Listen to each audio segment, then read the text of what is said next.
brigade there, Yoko. I don't think we've had fire that often. Maybe we had once where we like overloaded the LEDs like a lot. Let's see, music go softer there. Good afternoon. No wait, good evening. It actually yes. Let's see, is my camera correct over here? I think so. Yes, good. Hello.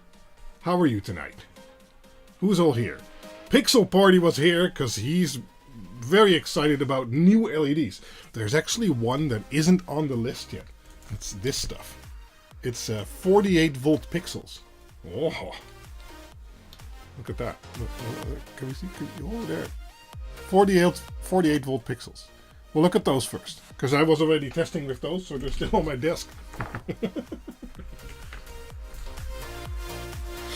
Wait. Von Talken is here. Hurry! Hooray! I'm not late. No, you were early. And Nigel Young, and then Yako was here, and Papa Bros is very excited for Power Diff. I think he needs to stick around until the secret. And then Yesef, hi. Welcome. Yeah, and Hitchhiker, Medvet7777. Good evening, Quindor. And Peter PC, Spidey's here. That's good. I think it's gonna be late this night. No, I don't know about that. No, if I trigger the smoke machine when someone says smoke, I'd be in smoke the whole time. I don't know, I don't think that's a good idea. Right, let's get a drink.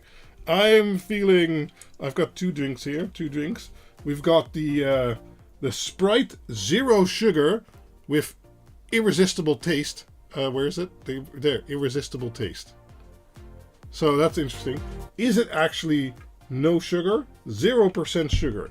And then we have the Fanta No Sugar, or Zero Sugar, lemon. But is it actually no sugar? Wait, no, there is still sugar in there. Weird. Must be fruit sugars.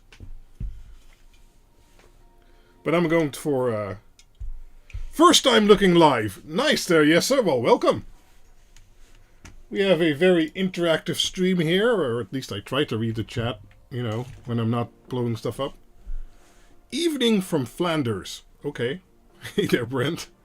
Sprite. Yes. I'm actually charging my mouse, so that's kind of inconvenient. I'll unplug it later. It still has like 13 minutes before the stream starts. What are you all drinking?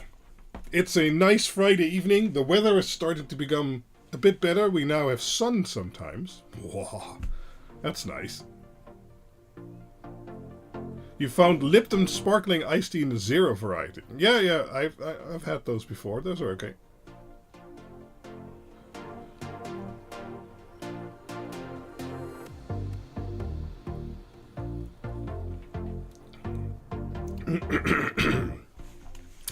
I still have Discord open. That's distracting. Bye-bye. Just water for me. Good old H2O. Monster Energy. Gotta keep these machines running. Sure.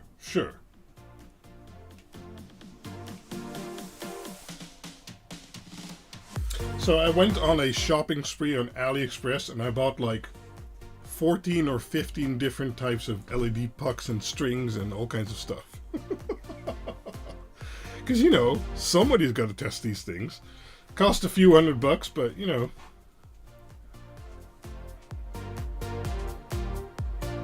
Oh, you refitted the Armin van Buren studio with flicker-free LED drivers.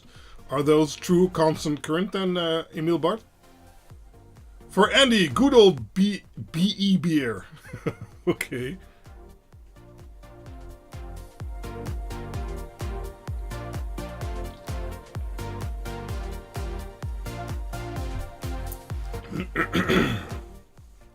So, or do they use actual analog dimming, or what's going on with those dimmers? AliExpress has a sale starting soon. Well, doesn't it always?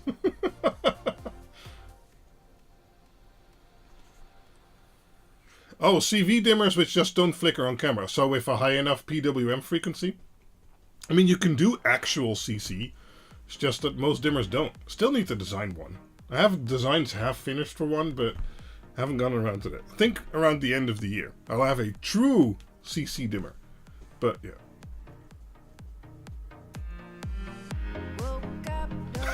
Don't worry. Once your release diff power, or power diff, whatever, my purchases alone will cover your AliExpress shopping spree. I hope so. Now this was about, I don't know, 400, 500 bucks? I don't know. But I regularly buy LED strips to, I have some plans for that, Emil Bart. I have it mostly worked out in my head. Just need to actually do it.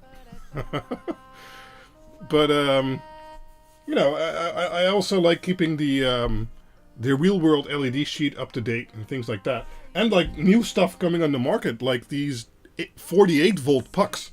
And I've already started my 48 volt plans, which are continuing throughout this year. So hopefully I'll have several options available for the next holiday season. Oh, Makuna's here. Nice. If you happen to find something interesting that doesn't work, let me know and I might be able to add support. Well, I follow the mailing list or the GitHub list or whatever. WS2805 is high on my list, but others have mentioned that before.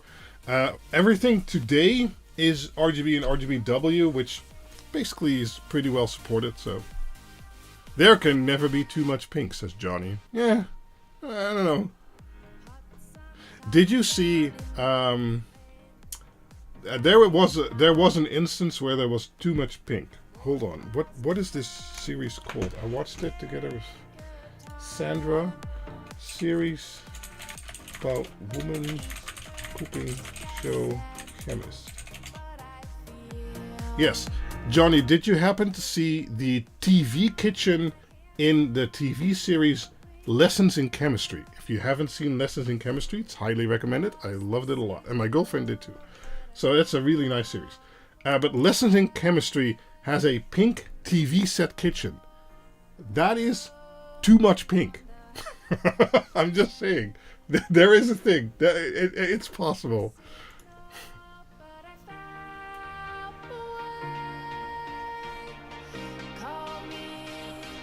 I currently don't have C-Pixels planned for tonight.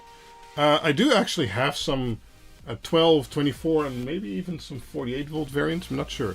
The box is still there. Maybe later. I have already like 12 or 15 different types planned, so. That and the Barbie movie. I think this had even more pink, so. That's why Oppenheimer will honor.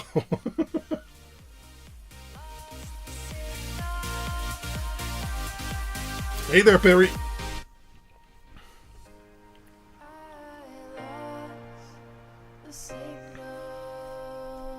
OMG, I think Johnny just found the kitchen.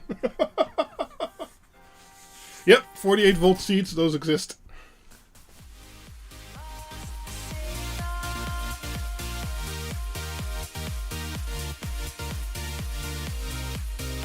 I think I have some 24 or 36 volts, I don't remember.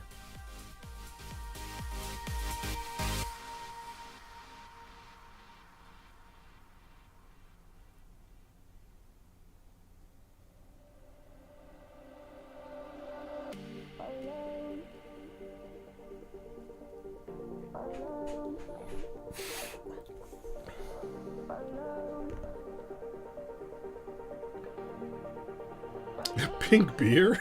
What? I used to think that Red Bull, the liquid, was actually pink. But I never saw it because it was always in a can. Of course it wasn't pink, but in my mind, it was like Fristy Yogo pink. But of course it wasn't, but you know. 50 minutes. We don't get long with you, Johnny. Yeah, I think it's an extension of the WS28XX protocol, Makuna. So in that sense, it shouldn't be that hard to support. And I'm not even looking that much for the LED strips themselves, because they'll often come with combined packages, so RGB plus cold white plus warm white, and those have very low CRI levels. But I make a board called the Dig to Analog. Don't have one here right now. Anyway, that takes in a WS28 whatever signal and transforms it to drive normal analog PWM LED strips. And then the 2805 is interesting because you get 5 channels instead of 4. You can actually use high power LED strips and decent quality white LED strips, but then address them as a pixel. And so I'd love to make a WS2805 board that does the same thing as my current Dig to Analog, but then, you know, using the new chip. And it also does 5 kilohertz PWM, I think. So that's pretty decent too. Oh, it's only 600 kilobits per second. Oh, interesting. Well, for that reason I just mentioned, not so much to drive LED strips themselves, because with very low quality white LEDs I don't really see the purpose of that. Although, as accent colors, I guess it's okay. But as, you know, converting it to analog and then having multiple of those daisy-chained or in an otherwise digitally addressable environment, that can be very nice to have.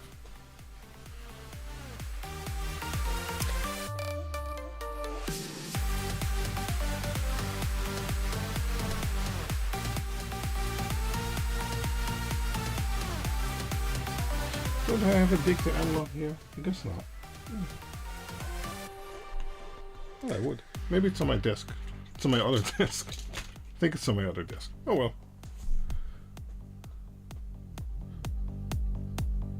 95 people here. People want to see LEDs.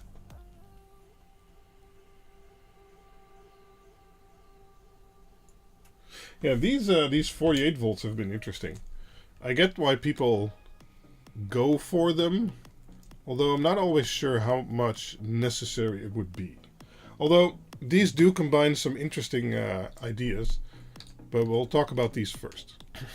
Because with these you can really just, you know, run a single line and have no voltage drop even for like hundreds of them. Will you change the background install with something cooler? Oh, I don't know, maybe at some point. Maybe.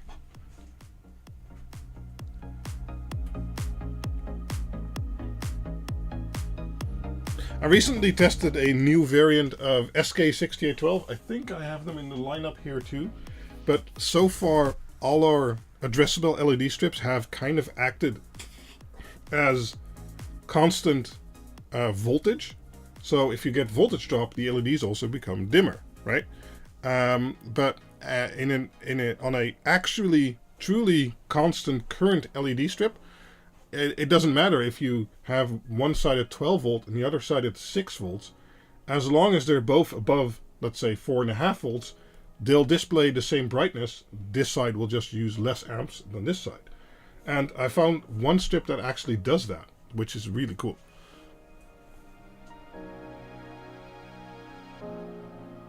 You don't want to lick that voltage. I don't think you want to lick 24 volts either there, Emil Bart. You're looking forward to picking up some Quinled analog boards. Yes, those are absolutely coming. The AN Penta Mini is still in production and should be moving to assembly soon. And we're working on the case and the front and back covers and things like that. So, with 20 amps and no fuses. Fuses are for pussies. Yeah, works in progress. I can't work on them faster than I currently am doing. I'm still waiting for my samples for the new terminals. I think I have selected what terminals I want to use, but I always want to have them in my hand and use them first before I make a board with them. So that has to happen. I'm hoping to get those next week. They're in at AllNet already, so that's good. And then I'll redesign the bigger boards. And as I said, the Mini is in production, so that's going full steam ahead. Fuses are for wimps. Only when licking. In any other case, you should use fuses.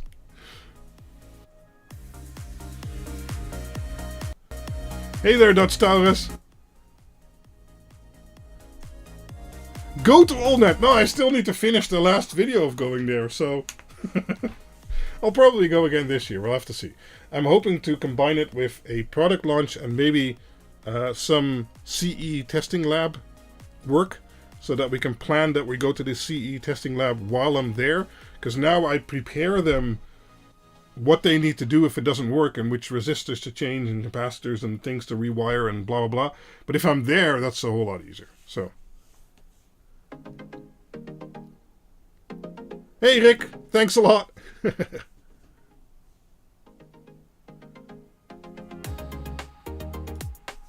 Right, I think we've arrived. Oh, sorry, I blew out the microphone. So, as I mentioned, the first thing on my desk is one that's actually not in the list, because I don't know if they're selling these on AliExpress yet. So these came from Alibaba. I guess I can post a link to there too. I'll check that out later. So what these are, and I'll have a look here. These are 48 volt puck style LEDs. Nope, still no. You can do it. There. 48 volt puck style LEDs that are RGBW. Now they have a WS2814 or SK6812 or whatever compatible chip inside. It's probably a UCS29 something.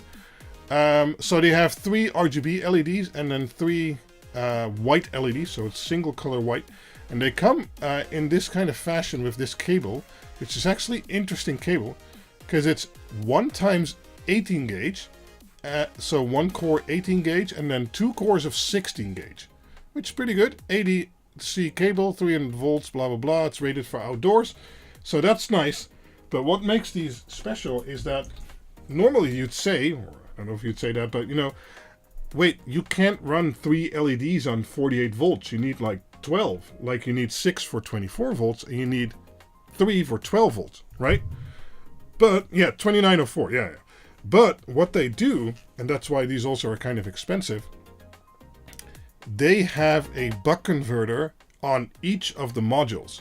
So they take 48 volt in and basically relay it directly to the next module, and they take data in, of course, and then data out, and they buck convert it down to 12 volt, likely what they need for the 3 arrangement of LEDs. So each of these pucks is its own buck converter. Now that's interesting, because if you want 12 volt and you're going to buck convert it, you need like 14 to 15 volt incoming, and that's high enough to comfortably buck convert it to 12 volt. But now you have 48 volt incoming. So you can string, well, let's say 30 meters of this, and since it has a buck converter per module, even after 30 meters, if there's just 20 volt or 18 volt left because of voltage drop, this thing can still buck convert it to 12 volt, and thus the first and the last one will be the exact same brightness, right? Even if there's voltage drop, the voltage drop basically doesn't matter, because you're, you know, dropping the voltage anyway. So that's a really interesting approach, but as Johnny already mentioned, that looks expensive. Yes. Let me look it up real quick, and then I can also put the Alibaba link in there.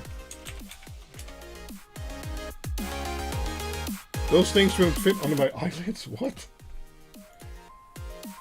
Let me see if I can sign into Alibaba.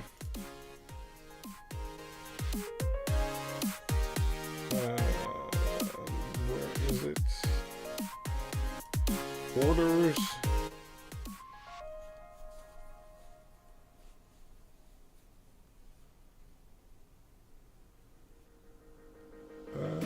Yes. So for 50 of these pucks, right? So this is one puck basically, right? And then you get them in strings of 5. So here is an endpoint, and then 1, 2, 3, 4, 5, and then they have a connection piece. These are weather sealed, I think. They're a bit weird because you can twist both of the rings, so it's basically just to join them together. Yeah, but there is an O-ring in there, So these are in theory weather sealed.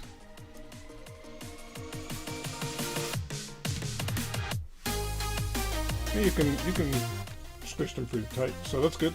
But for 50 pucks, I paid $225.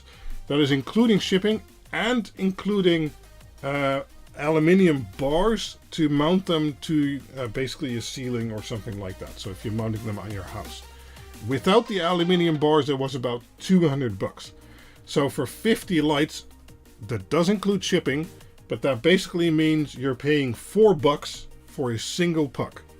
Now, if you really, really hate voltage drop, and you just don't want to bother with voltage drop and things like that, and you just don't want to bother with power injection, and you really don't care, well, then you pay $200 for 50 pucks. And likely if you buy like 100 pucks, it'll be 300 or 350, not like 400 or 450. Yeah, they're an expensive option because there's a buck converter and all kinds of electronics per light. So currently my controllers don't support 48 volt yet, but the upcoming Diff Advanced will support up to 55 volt. So here I have a DIG quad, which is sending data to a Diff Advanced Sender 4, which supports 5 to 55 volt. In this case, it's getting 12 volt from the DIG quad, I believe. That's fine. And then I have a Diff Advanced Midpoint 2 receiver, which also supports 5 to 55 volts. So that is getting 48 volts over here, and then outputting it to the LEDs. Yeah, well, if you are able to do the power injection and run the wires and do the extra effort for that, yes, then it'll save you money. But if you're like an installer and you're offering a package and you really don't know if you can put like extra power injection wire somewhere or things like that, I think you can run them in the track. But okay, if you really don't want to bother with it, this stuff is excellent because, well, I haven't tested how far you can go without needing power injection, but it should be pretty far because you can drop all the way down from 48 to like 15 volts and still have the puck output exactly the same amount of light. How many meters? That's a good one. I don't know. Is the music loud? Let me turn it down a little bit. There.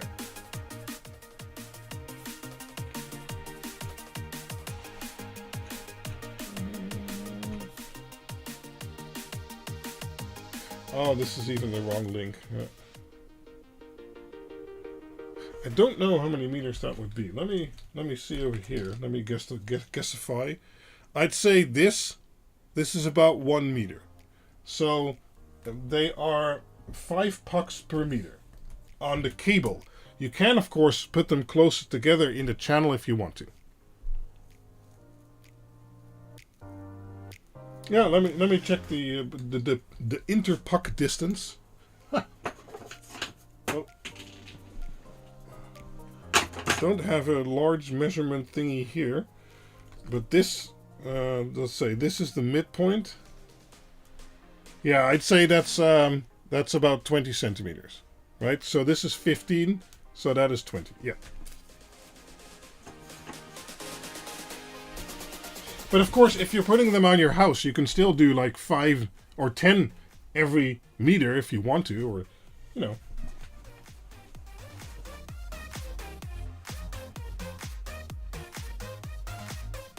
Exactly, Yako. In some cases, it's you know, it's understandable going for a more expensive option. You have to work on less to make it work correctly. So, thanks, Datsaurus. Yeah, I can certainly see a market for these. That's also partly why I'm designing 48 volt stuff going forward to know so you can support these. So let's actually turn them on. I think they're still in a state that they won't explode. Okay, so the DIG quad turns on, the sender turns on. Right, and then I can enable my power supply. Oh, yeah, okay. Oh, one thing is interesting to note. Oh, I can't really show it. If you see quickly, they light up blue. Without a data signal, they light up blue for some reason. So let me get into the WLED. No, that is not the right one. This is. So let's see. Red, blue, green, no color, white. Yes, good. Right, so this is now getting 48 volt directly. That's also why it doesn't have plug-in fuses, but these auto reset fuses, because these are up to 60 volt. But that's, you know, a part of the reason why Diff Advanced is going to be interesting. If you're running these pucks, you'll be able to run a central controller, have an Ethernet cable go to where you'll have your receiver board, and there you'll also have your power supply, and just plug it in then, and, you know.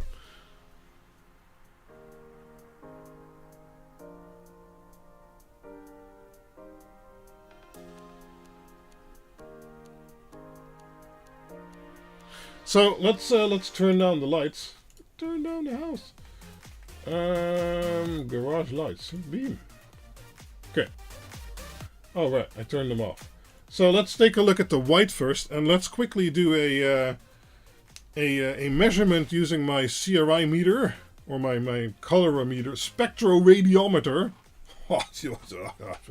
Now these are very non-scientific readings because I'm just, you know, holding it in front of it and then reading it. So this got, I'll show you quickly, a RA of 83, and then you think, wow, that's actually pretty fair.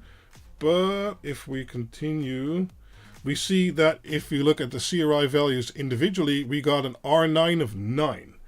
That's bad. Okay, so even though the rest is fairly okay, especially for these being warm white and having almost no red, bad. Not good quality red LEDs. Blah, blah, blah. Okay, they're running at about 1700 hertz for people who are interested in PWM frequencies. And their modulation is actually pretty high. It's not wanting to focus. No, it doesn't want to focus. Oh, there. Their modulation is actually pretty high, so they're PWMing pretty hard. But, you know, that's okay. So not great whites, but still, you know, better than RGBW, of course, but yeah. Now let's see if we can do some patterns or things like that.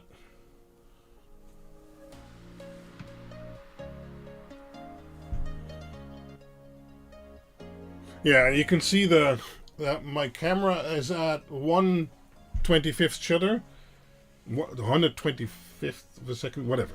And you can see some PWM showing up there. It's not horrible, but it's also not great.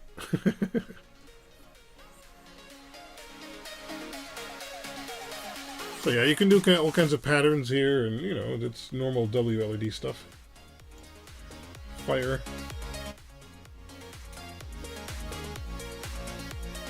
I guess we can look at power draw, but without having a set number, which we won't have today.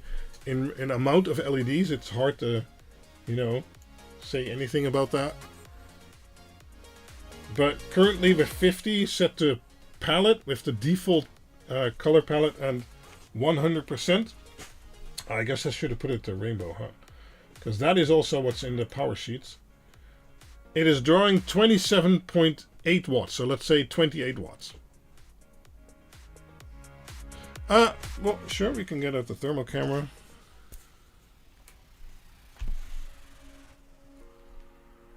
Oh no, it needs codes.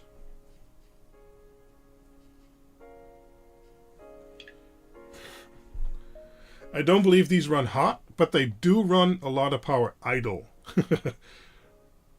Oh, wow. Okay, maybe they run hot. No, wait. Oh, no, that's my board. Okay.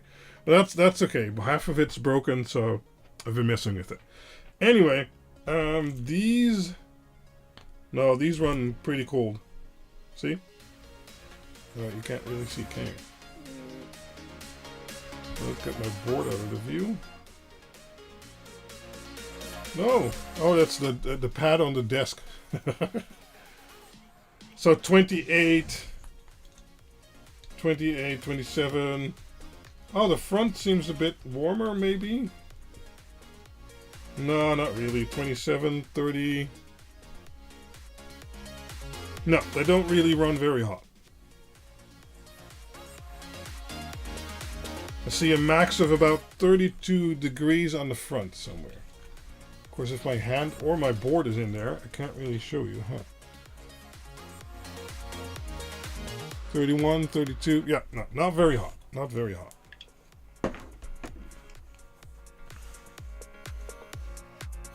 So the last thing I wanted to test, and then we'll move on to the next one, is if I turn the power off, it is still using 14 watts. So for 50, I'm very dark, hold on. So for 50 pucks, it's using 14 watts of power while they're off. Now, let's say you have 300 on your house. And I always have to calculate. So, 14 divided by 50 times 300. That is 84 watts of idle power usage. And having 300 on your house isn't that insane of a number. So if you have these, you really want to use some relays or something like that to have them turn off. Yeah, 0.28 watts per puck. That's more than some actual lights use. So I don't know what kind of buck converter they... No, I have some of the GoVee style also. They coming in later. I don't know what kind of buck converter they're using, but certainly it's drawing a high idle wattage.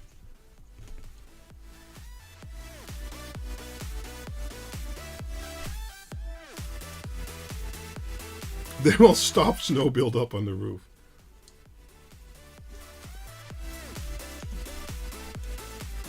Maybe. Right, so let's turn this off and move on to the next one, because, well, we've got lots to go through. There should be a bag here. Oh, right. They're using some kind of proprietary plug. So if you do order these, make sure to, and I'll update the link after the live stream. Make sure to order them with some extension cables, because, well, they don't come with any. And they don't fit any normal type cable. The cable is pretty robust and has a lot of copper in there, though, so in that sense it's good. So let me try and segregate these and put them in the bag.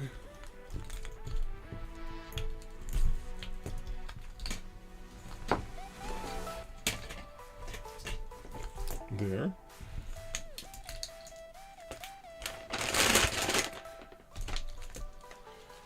I have to clean up in between testing, otherwise the desk is going to be so full it's not even funny. But they feel very robust, if that's the thing. They're pretty, you know, they're not flimsy. Send them to Johnny who mucked them under his car. What? Well, I do think they'd survive there, so that's what, you know. That's something. Okay. Screwdriver.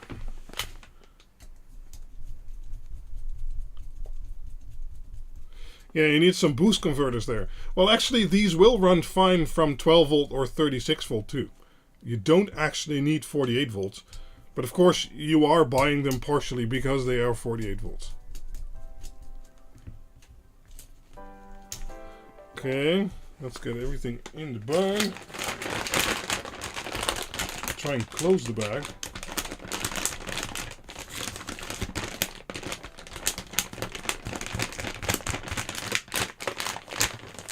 Okay.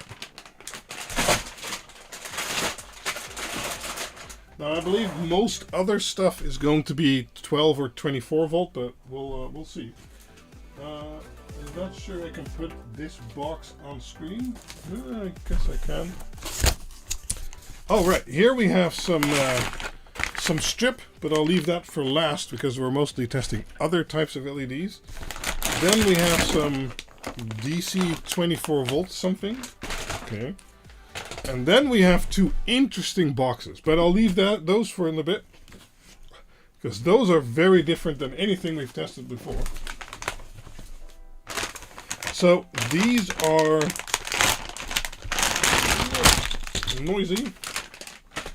These are 24-volt pucks, and as you'd expect, without a buck converter, etc. on there, they have 6 LEDs, and these are RGBW. Now I want to grab into the other box.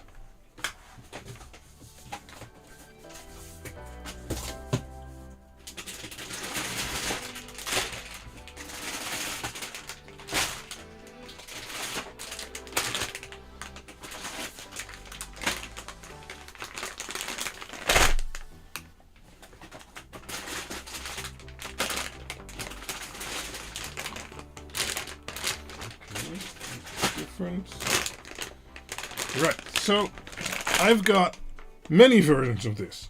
This is a version where you have them all arranged in a circle and they have a lens per LED. So that'll give a different view or shine a different light than, well, not having a lens per LED. I thought I also had some without, but I don't think I do. That's fine. So, no. The GoVee style is coming up later. I have something much cheaper than the GoVee style, exactly the same as the GoVee style. So, hold on for that. So these have the lenses, and this is kind of the same style, but then without the lenses. And then we have this one, which is kind of has a sort of diamond-shaped dome, but is otherwise mostly the same thing. You know, these kind of look the same. And then we have some that look even different, that have this half-dome shape. But we'll look at those later, combined with another one. So we'll look at these three.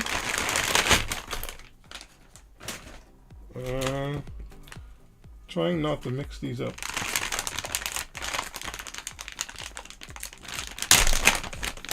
A turbo. Well, okay.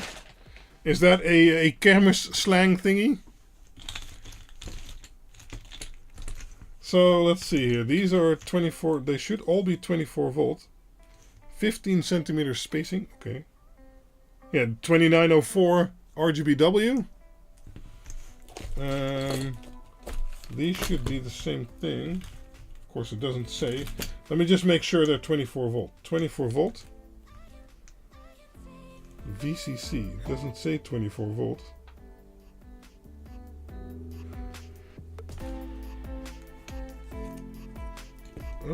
But it has to be 24 volt because there's 6 LEDs. Well, it doesn't have to be, but pretty certain of that. Oh, okay. Left, middle, right. Interesting. Does it also say the voltage? Oh, that's for the pigtail. Okay.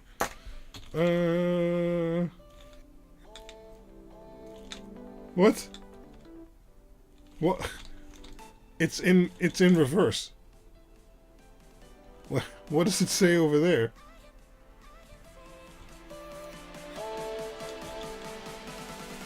Maybe I... Wait, hold on.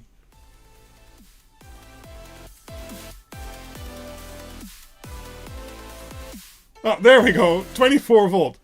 Somehow it's mirrored. I don't know why, but it's 24 volt. Okay.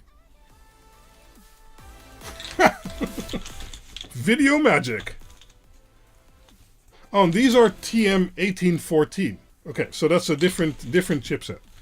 Okay. How am I going to hook this up? I don't know. Because this... yeah, 42 volt PSU, yeah. Because this DIG quad is kind of jacked up. I did some testing with it and blew some stuff up. At least I need a 24 volt power supply. So let's just put a 24 volt power supply on my diff advanced receiver. In theory, that should work.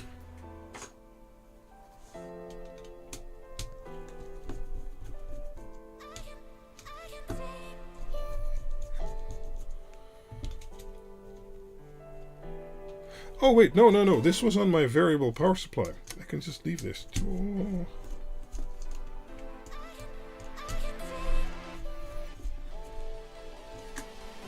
instead of GO10. Don't think I've ever used GO10s. So, okay, so I can just turn on my variable power supply. Not set it to 48 volt, but to 24. Let's give it 4 amps. I don't know. And then we need to hook up a pigtail. So what is in? Do we know what in is for this guy? Yes, so the arrow is pointing away, so this must be in. And these should all be X-Connect. So I can use one of my X-Connect pigtails. Okay, good. And let's hook that up real quick. Positive over here.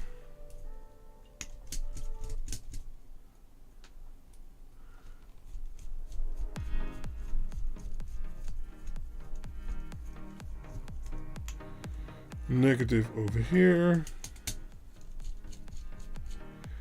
If the arrow is also reversed, that would be double tricky.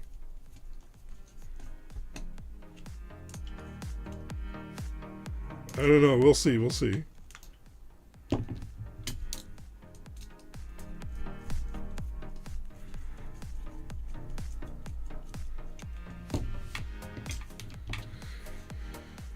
Okay, we set it to 24 volts. Let's go. Oh, okay. It's doing something. Oh, right. These are TM1814. So I probably have to change my LED output. But I don't know which one they're on. I think this one. TM1814. Let's try it. Wait.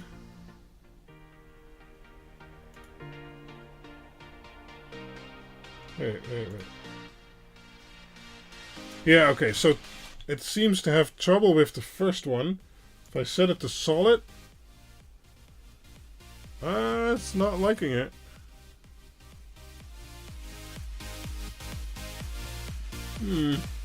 These are pretty bright though. Holy shit. Let me turn on... Oh, off refresh is on. So turn it off. GRB. So red, blue, green. Okay. But if I do a pattern, they're fine. Interesting.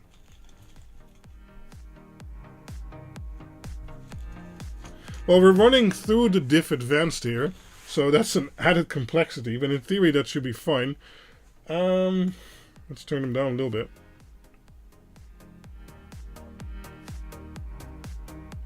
Yeah, if you use 48 volts, then yeah. So if you do a pattern, it works fine. Now, which WLED am I running? I'm running 14.0. So it might be that this is already fixed. I don't know about that. Let's do rainbow again. It has an inverted signal, right?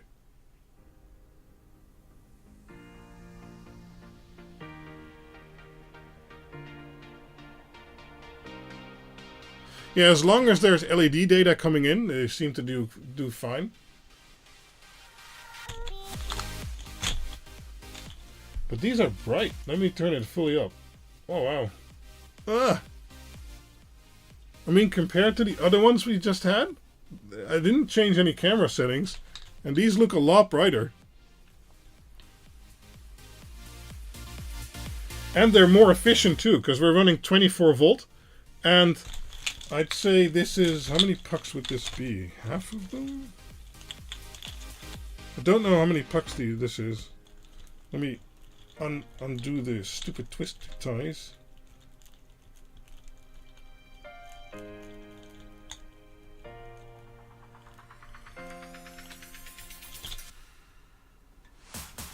So let's count them. 1, 2, 3, 4, 5.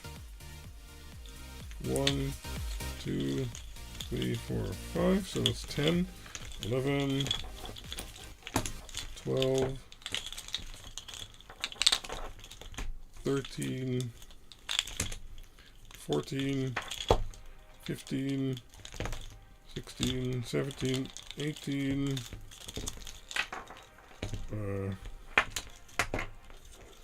19, 20, 21? Maybe I counted wrong. Okay, these are about 20 and not 50 like the other ones. But I'd say these are a lot brighter. But it could also be because of the lens that they just seem brighter. I don't know. Let's see if the white works. So if you set it back to solid. Oh, they don't like that. Yeah, for some reason they don't like the solid. Of course, solid sends a lower frame rate. So that might be it. So let's turn them off. No, off is still on. Let's turn on the white channel. Nope. Okay, TM1814 seems to have some issues.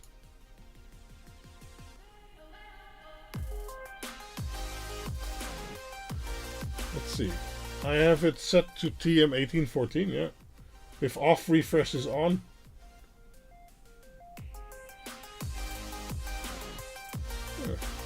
Maybe it, I know it was fixed at some point, but maybe it's in a newer WLED version, because this is running 14.0.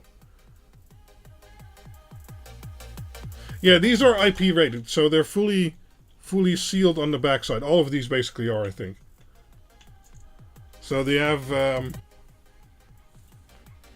epoxy coating on the back, right? It's not very thick, but still. And these are nice because you can screw them in using these little hooks here. So if you're making them on a board or something like that, you can screw them in.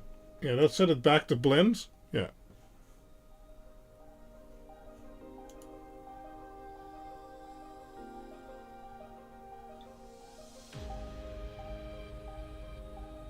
Sure, we can do an impromptu update. So let's see if that fixes it. That could be cool. Let's go to 14.1, beta 2, sure.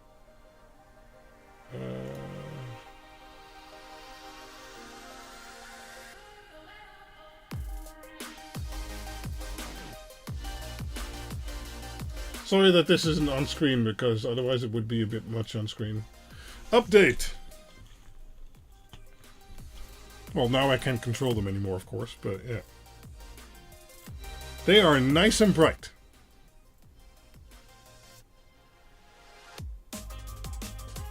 But as you can see, the PWM is certainly a thing. We'll do a measurement once the WLED is back.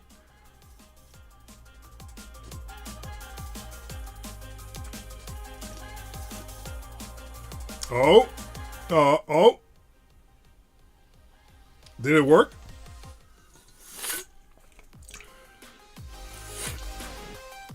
I think that might have fixed it. I knew there was an update at some point, but I didn't know which version. Yep, that fixed it. Now we have constant colors, even on solid. Yep, I think so. Okay, let's measure the white. Let's see here, white. We have a dedicated warm white. Let's turn this off. Wow, the PWM is certainly a thing.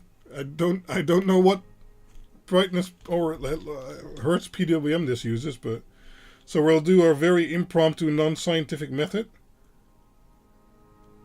Okay.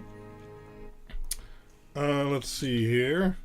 Chromatic, blah blah blah. This is an R9 of 0. That's not great. So even though stuff says CRI 80, don't trust it. Look at this. They basically manipulated the spectrum to hit 80 in total, even though R9 is 0. Right? So that's pretty bad quality. And let's see here. Oh yeah, okay. We have a frequency of about 1 kilohertz. That's not very high. Maybe 1.2, but let's say 1. And then the PWM wave is fully up and fully down. That's about the worst PWM wave you can have, and it will likely also put it in the high risk area. Although, oh yeah, the dots over here. So that's also why we're seeing so much PWM on the screen. Let's see if I turn it up to 100%. Let's make a new measurement. Okay, so if it's at 100%, It doesn't PWM, so that's good. Let's see if the CRI is now -3 for R9.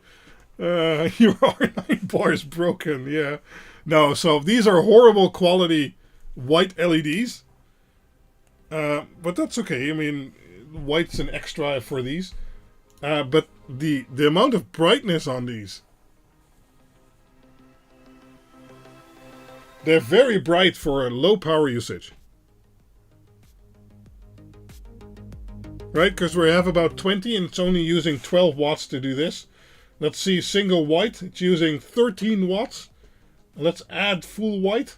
Yeah, it's using 42 watts, but that's not fair. I mean, let's set it to rainbow.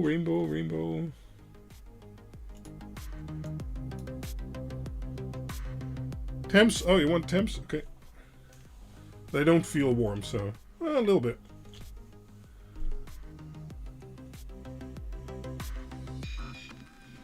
Yeah, we're at 12 to 13 watts. Okay, okay, so these run slightly warmer. I bought a new thermal camera. It's not here yet because it's not released yet, but that will allow me to do a immediate overview using video capture on the stream. But yeah, we'll have to look at that in the future. So these are 36 to 41 degrees.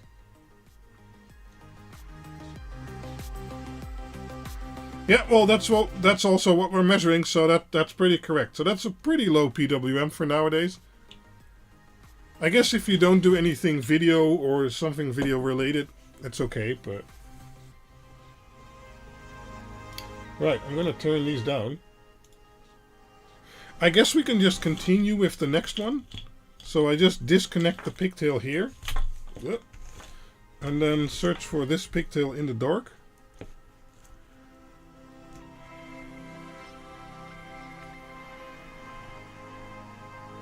Idle watts. Oh, I didn't check. Wait, where is it? Hold on. So these are the same ones again. Oh. Let's turn it off. I said turn it off. They're not turning off. What? Solid? Oh, oh. I was messing with the ones in the back. Okay, that's fixed. Power off. Okay, 2.6 watts for 20. So that's a lot better.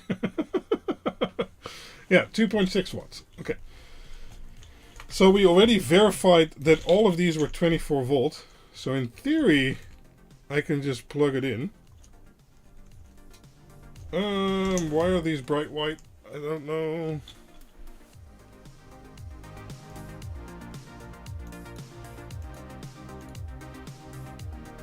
What is going on? Oh wait, these are not TM1814. So let me change my LED preferences to SK6812. There. Now I'm blind. Nope. Hold on. Where is it? Oh, here it is.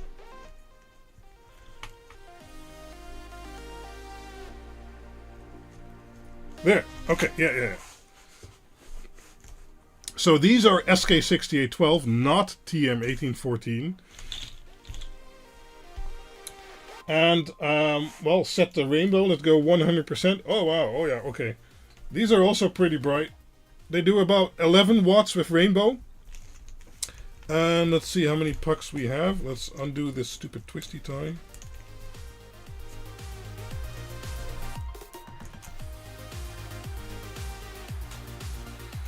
Let's see here. 1, 2, 3, 4. These are nice and compact. 5, 6, 7, 8, 9, 10, 11, 12, 13, 14, 15, 16, 17, 18, 19, 20. Yeah, so these are basically the same amount as the ones before it. They also use almost the same power, a little bit less. Let's do some blends. Well, they're completely blown out.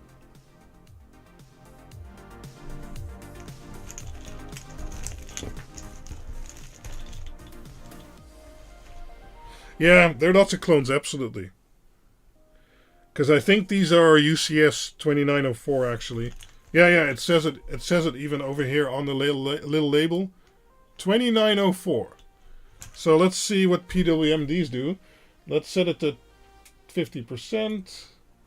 Solid white. So this is 50% white. Already looks better than the other ones.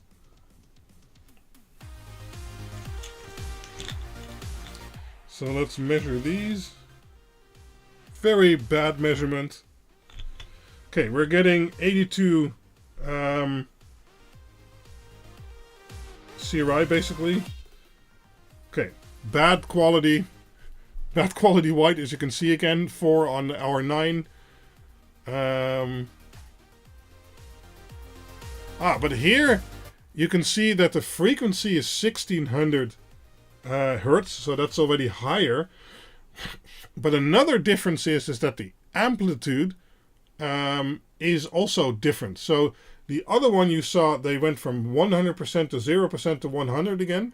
So the amount of flicker you would get is much higher than this one, which goes between 100% and 80% at 1600 hertz. That's why these flicker a whole lot less than the other ones, right? And you'll probably see that this one is actually in the green zone instead of in the red zone because of that. So the PWM modulation is a lot less harsh than on the other one. I don't know, let's check full power, see if that's still PWMs. Nope. That's nice and constant. Yeah, that was at 50% brightness, yes. I guess I can check, I don't know. This is power level 44. Yep. And now the modulation is from 100 to 60%, but still absolutely not as worse as the other ones. Because the other ones were all 0% to 100%. So that gives a lot more flicker, right? And I could probably sync my shutter to this if I wanted to, but yeah. I don't want to. So these are already a lot better. And these are pretty nice. They're pretty small pucks. They also have the... Later, Johnny! They also have some screw holes here if you wanted to screw them down. But they also have the shape with the little clips here so that you could use those aluminium profiles where you can click them into. And these... Yeah, the previous ones didn't have that, although they had these hooks here, so that's a different style. Yeah. See, now you can almost can't see the PWM anymore. Let's do blends. Yeah, that's pretty good. Okay, let's do idle. 2.6 watts. That's fair. That's okay. That's just the LED chips themselves, so the ICs.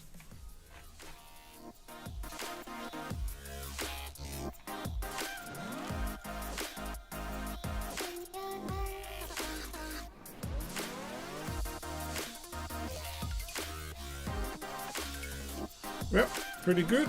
Pretty good.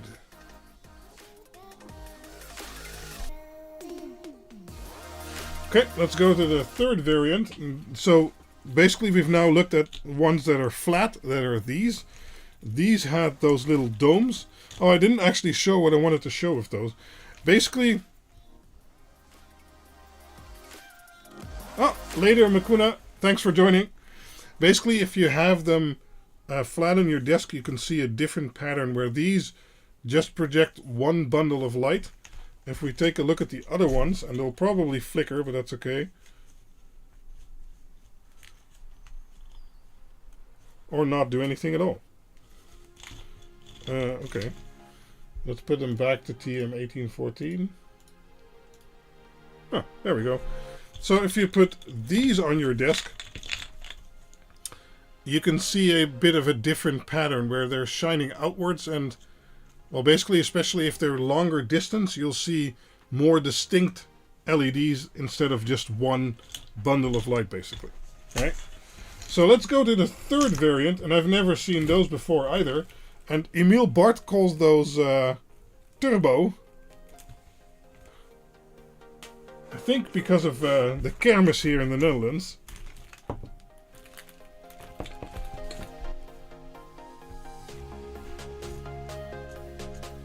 Yeah, I hope he owns that bar by now. Yeah. Okay, so we're still on TM1814. That's not going to work. So let's go to SK6812. And that does work. Okay, good. So I don't know what chip is in here. Maybe we can read it later on. We'll have to see. But these have these little domes. Although they did come out pretty scratched already. But they're basically these multi-faceted... Oh, wow. Oh, I see what they're doing. Okay, that's pretty cool.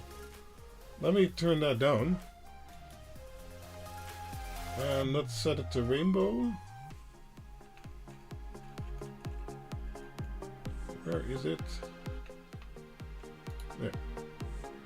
So I can't really show you, although I have to turn all the lights in my room off. There. Oh, this one's still on? Welcome to In the Dark with Quindor. Okay, let's see if I can project this on the wall somehow. Let me...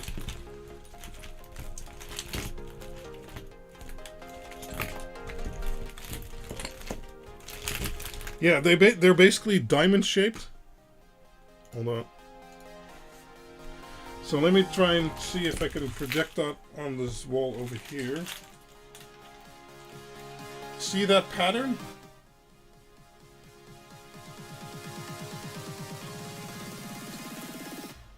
Let me try to find the last one. Yeah, like that. So they project this pattern, like that.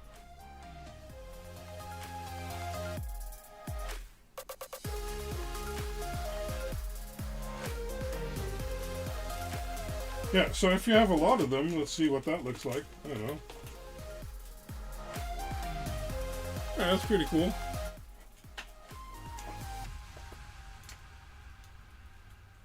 Of course, if you have too many of them at the same time, I guess it blends together. But normally you'd have these pointed at something, or at least strung along a line. And then I think it would actually look pretty good. So kind of like... kind of like this. Yeah. Let me do a different pattern here. Blends is a good one, I think. There.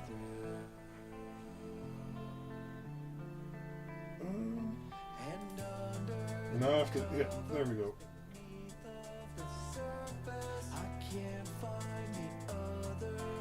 Hold on, color palette still wrong.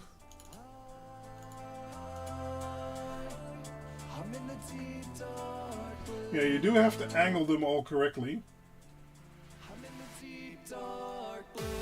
There.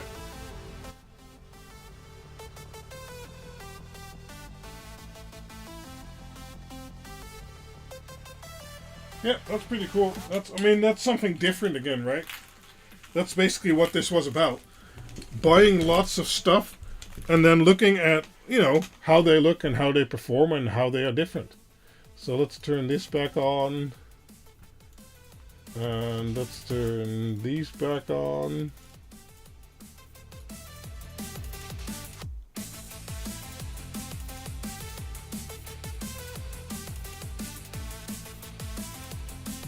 Don't need these yet. Okay.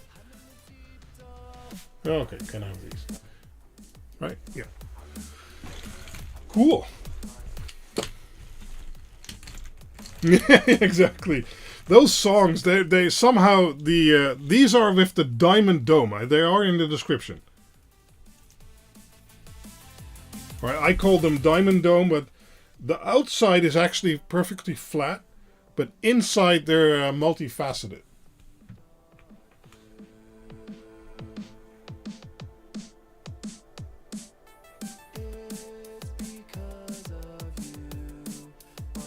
And they feel kind of, they look kind of scratched up. They feel smooth, but in the end, I guess for the pattern, it doesn't matter.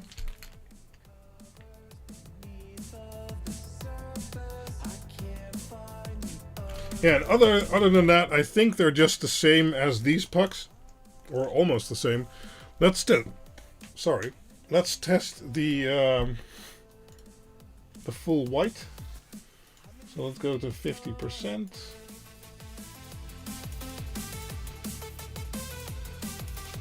Oh, I actually have the color order wrong. Hold on. Doesn't matter too much, but you know. Red, blue, green, yeah.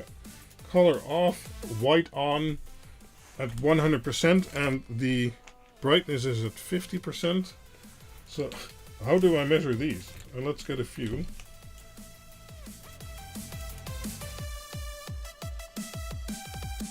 Yeah, this is likely the same chip. Because we're getting the same amount of hertz and the same amplitude modulation and the same CRI. So you get a CRI of 80, but there's no good red in there. Right? So, I mean, well, you can't. You have to know how to read those graphs, but yeah.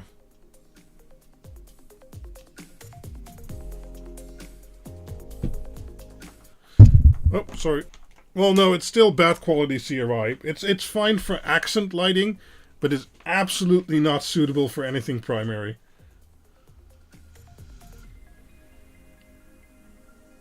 I've seen that one, Klaus. That's a good video. I really like the stuff about the blue LED.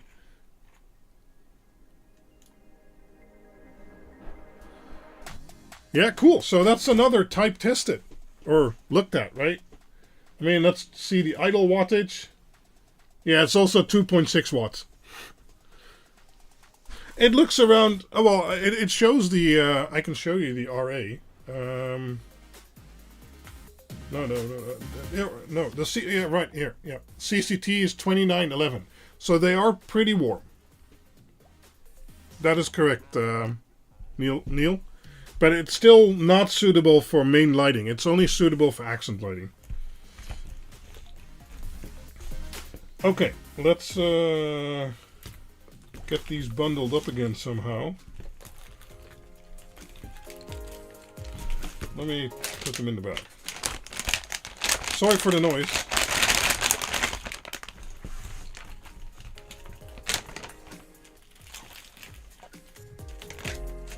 Try and do it further away from the microphone.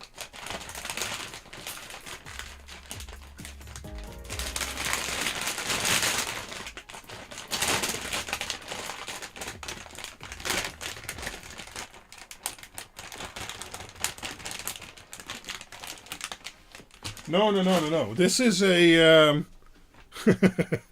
this is a $1,400. I'm not sure what it was again. Spectroradiometer with built-in flicker detection and things like that. So that's a specialized device. It's not an app on a cell phone, sadly, because then you still need the sensor.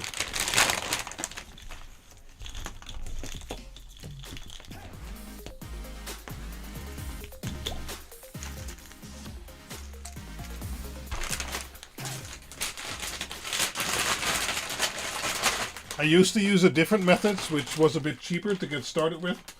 But recently, around December or so, I invested in a decent colorometer, spectroradiometer, whatever you want to call it, to, you know, be able to do better measurements, including flicker and modulation and things like that. Side hustle, yeah.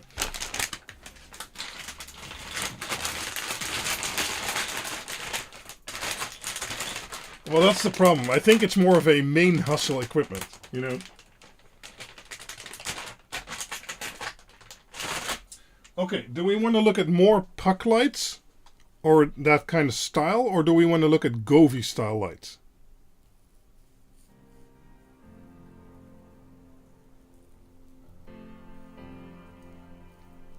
I'll wait a little bit.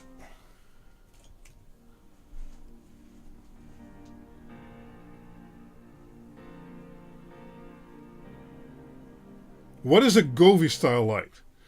Well, GoVee is a company making LED lights, and they've recently, last year at the end of the year, they introduced a sort of puck style light, but then one you can glue on and well, use that way.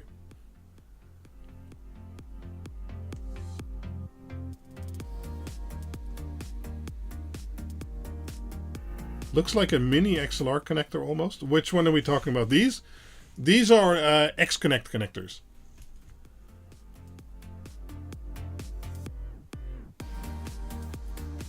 Okay. Pixel Party said puck lights, so I guess I'll listen to him. We have these. We already saw earlier.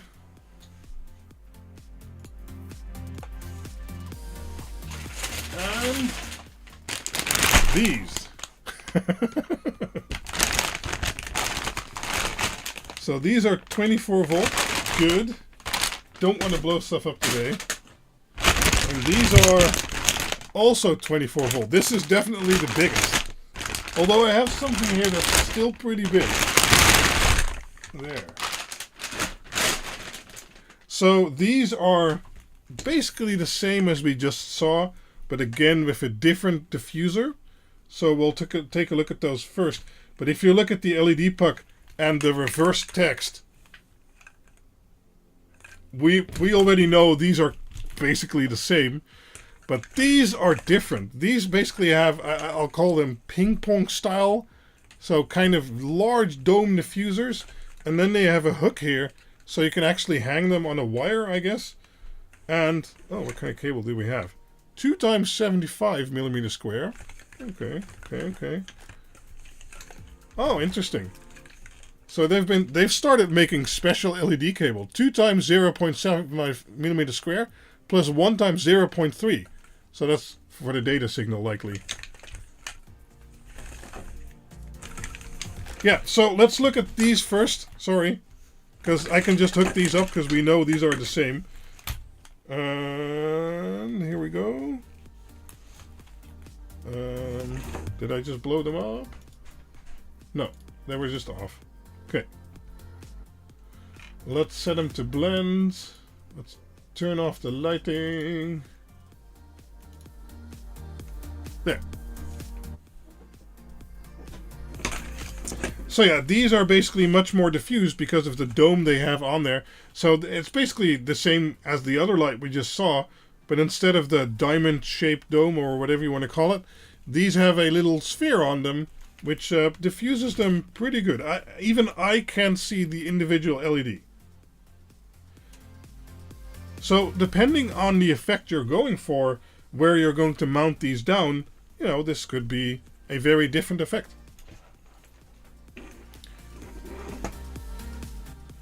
So let's go to rainbow.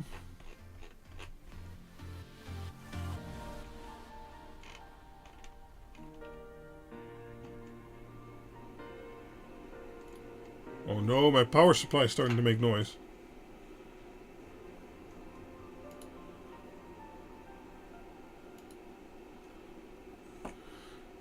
Yeah, so if I do 100%, hold on. Yeah, it uses about 11 watts-ish, 9 to 11. Makes sense. Cool. Are these RGBW though? I think so. Wait, solid. Yes, okay. Yeah, and they also do warm white. It almost seems like oh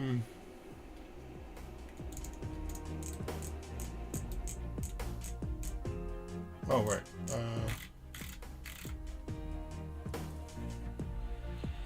Let Let me try and get that flicker to go away. There. It almost seems like the LEDs are more on the outside instead of the inside. See that? Let's turn it down a little bit.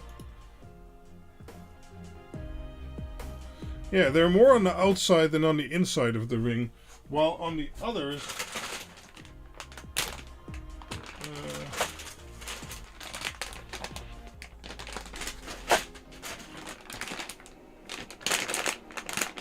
no, I guess on these... you can't see. I guess on the others it was also basically on the outside. Yeah. Hey there, Mr. Blue.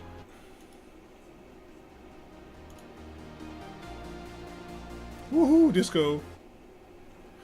Okay, let's set this back.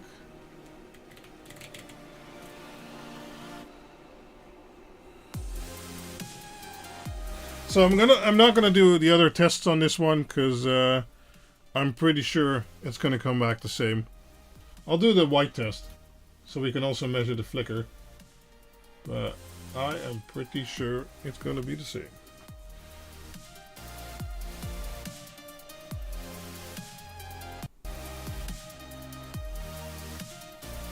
Hold on, let me do it somewhat properly. Okay. Oh, it gave a slightly higher CRI there. These are 2700K, so they're even warmer white. No, wait, I still have some lights on. Hold on. Yep. These are 2700K, so they're a bit warmer, as you can see over here. And let's check the... oh, and they also have slightly better R9. Okay, good that I tested. So what's the PWM then? Yeah, PWM is the same. 1700 with low modulation, so that's pretty good. So yeah, these are slightly better, probably because of the diffuser cap actually. Changing the spectrum a little bit. And having a little bit better white. Other colors it's worse at, but you know.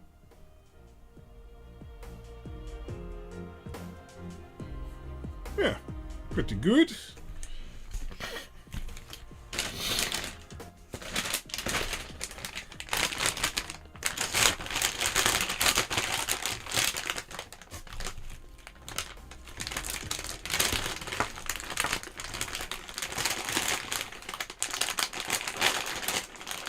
Sorry, just trying to get these in a bag.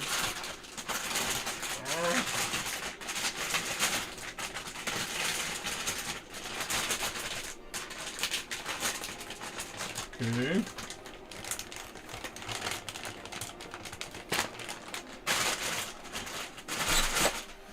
Right, let's take a look at these guys. Well, you can't really see anything anymore.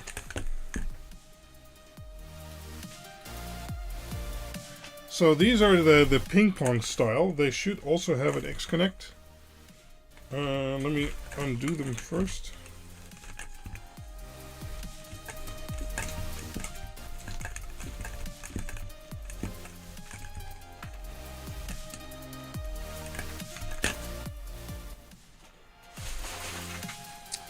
One moment, please. Nice. Okay, here's the first one.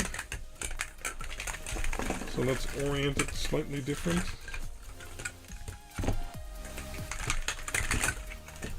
Okay. Let's see what kind of lights these are. Okay. Seems these are also SK6812. That is fine. Let me turn off the top desk light. And let's do some rainbow.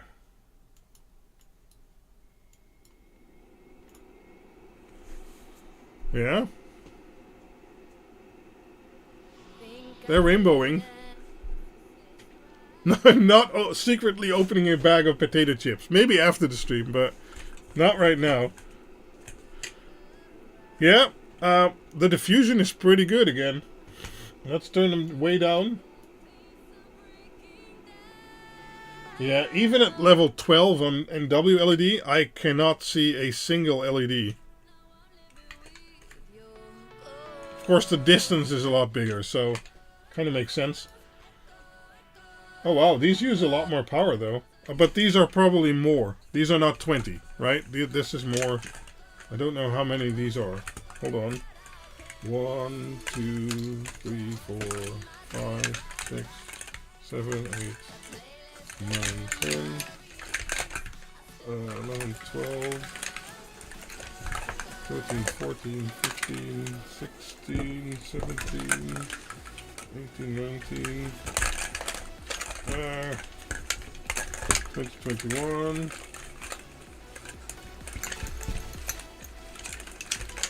22, 23. Yeah, these are 30.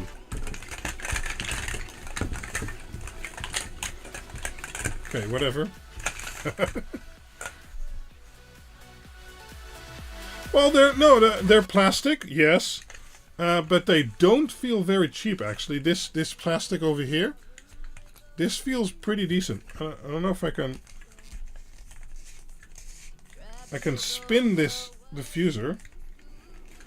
Can I remove it? Probably break it. Let's do it with the last one.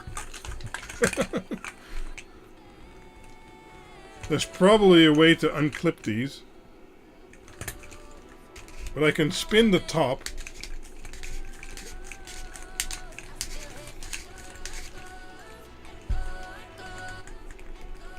No, I don't think I can dislodge these. I do wonder a little bit about water protection though. Because I can see a small gap here. I don't think I can get that on camera. In theory, these are IP68 though.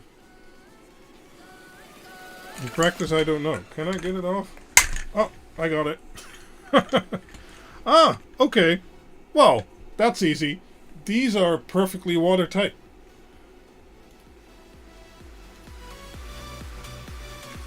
So, okay, let me turn that down. So these are basically the exact same pucks as we already saw earlier. But then it has these covers over them with this bottom piece. Yeah, these are pretty decent. And then you can see the glue coming. Oh, you can't see the glue. You can see the glue over here.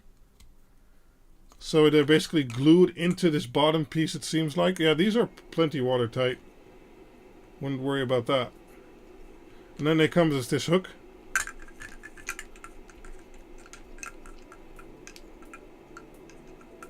You might collect water in the dome, sure, yeah. But if they're hanging upside down or whatever, I don't think it'll be too bad. Let's see how this goes together again.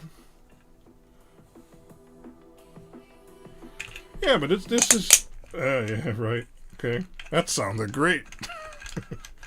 Okay. Yeah.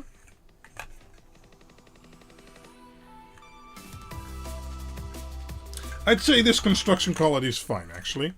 And the cable, it says on here, that also looks pretty good. So the... yeah, that's not going to focus now. The 2 times 0.75 millimeters squared. That's fine. That's not a satisfying crunch, no. Drill weep hole in top. Yeah, sure. But the diffusion is really good. So let's do the white test real quick. Because these are just the same as the others, so I mean it's not going to matter, but... At 50%. There. Turn off all the other lights. Well, I guess we'll take this one. Okay, well, that looks pretty much the same. We got a CRI of, CRI of 83 with an R9 of 8. But flicker is pretty well controlled, so that's fine. Oh, let's see. This is 2700K, so 2787 CCT. So it's very warm white, or yeah, good warm white, actual warm white, not 3000K. Let me do one more measurement. Yeah. Oh, now it measured 2900. Okay. Let me measure it from slightly further away.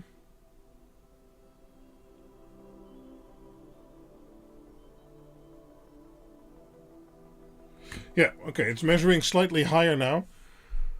So 2861. Let's check the other stuff. Modulation is pretty okay. We're still at 50%. Yeah. So these are, you know, for in your garden, for some extra light. That's fine. I mean, yeah. Light up a porch. Let's see how bright they get, because I think they're, that's, you know, if you look at me, and I'm, you know, they're right here. These are not super bright, right? Okay? But they'll provide some brightness. But, I mean, yeah. This is using 16.8 watts, but they're 30. But these are basically the same as the other ones. So idle is 4 watt for 30. That's okay. Yeah, the diffusion is good. The diffusion is nice and, yeah, it's nice and soft light, right? Total length, I don't know. But I can measure the distance. I'd imagine they have basically the same distance, so I'd say 20 centimeters. So if we take the middle over here, and we stretch that out, yeah, that's 20 centimeters. So with 30, that is, what is that then?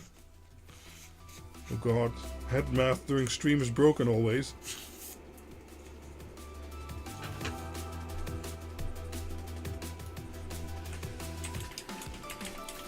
Yeah, that's about 6 meters. That's about right. Cool.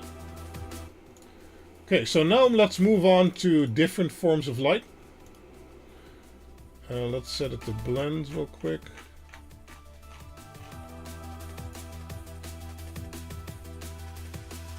Yeah, even with the lights turned on, they're still pretty...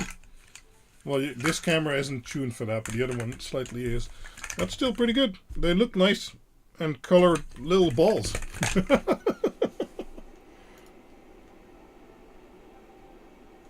Midstream secrets.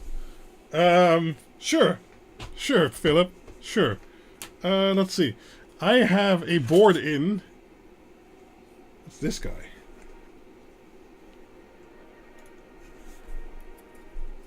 And this is, what is this called? It says it over here. It's a Powerboard Sender 8. Oh, interesting, yes.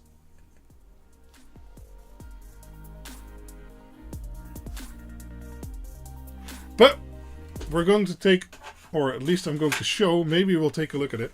Later during the stream we'll see more of that. Because maybe I already have a board that's further along. Maybe. BitLooney's going to love them. Yeah, these are good. If you'd want to put something or hang something in your garden or in your patio, these would be great, I think. And they have a decent wiring gauge, so you'd be able to string like 100, I'd say, without power injection, no problem. Is it smoking? No. No smoking. Okay, let's try and get these back in the bag.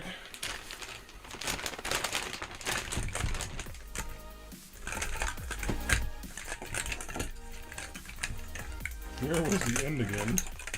Oh no. How does this happen? Oh, it's over here.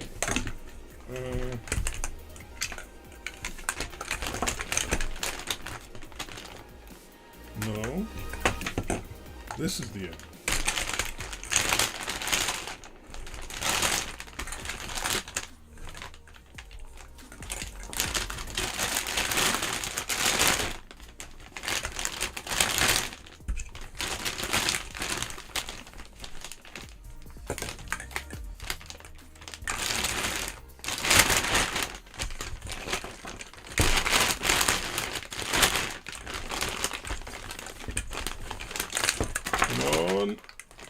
Get in the bag.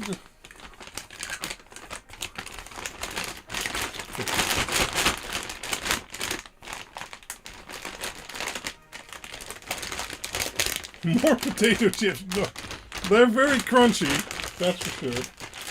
Okay. So. Oh, okay. We have one. No, these are 12. Yeah, I can do 12 volt. No problem. It's nice that I have the diff advanced in between there, because I can just set any voltage I need with my bench power supply. So these are also pucks, but they looked very different. They're very small. I mean, they're definitely the smallest we've seen so far, and they're spaced very close together. And then they have RGBW LEDs, which I haven't seen before. Or I've seen either style, but not combined. So I thought these would be cool.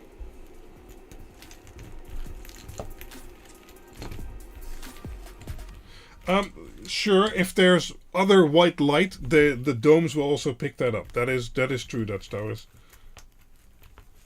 Although for these it didn't seem too bad. Okay, so let's take a look at these. Now let's set the power supply to 12 volts. There. Oh, I still didn't burn anything. I'm amazed. Okay. That's a bit odd. How does that work?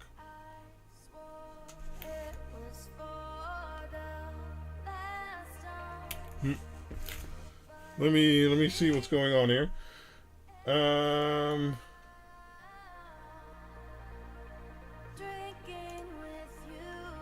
Let's set these to TM1814 again.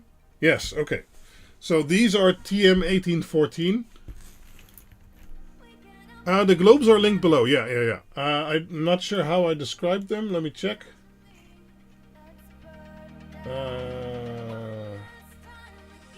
Yeah, the 6 LED pucks RGBW with rope large sphere dome. Yes.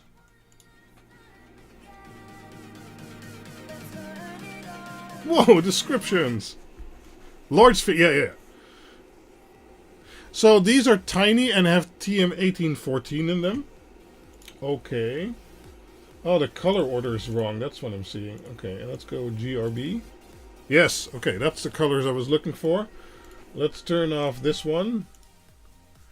Well, we have the same PWM issue because they're low PWM and high modulation.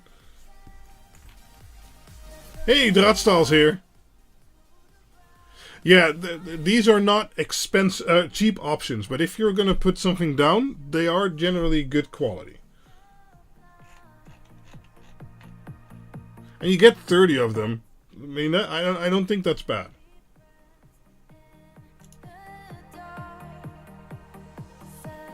Okay, that PWM is really annoying.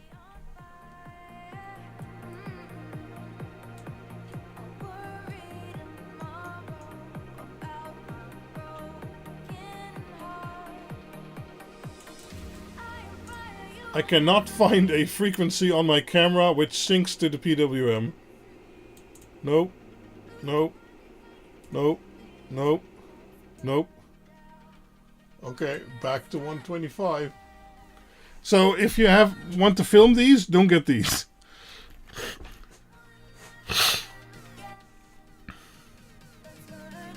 I mean, no, don't get these. You can't use this for anything film or photo related, right? But other than that, they look pretty cool. Let's go full power, full power. Yeah?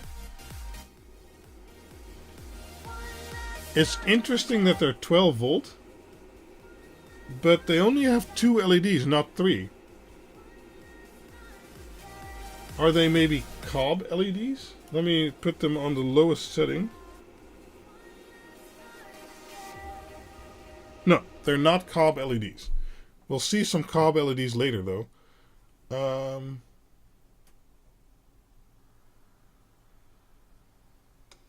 So as you can see, each LED is one individual diode. And then I guess we also have white.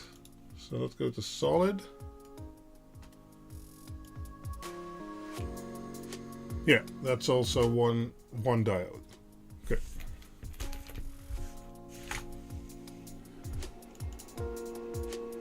Oh, the bokeh. Oh.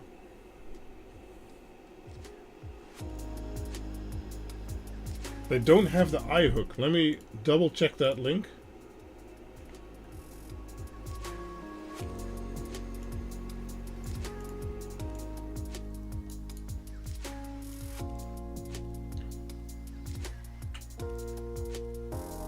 Oh, you're right, they don't. Mine came with it though.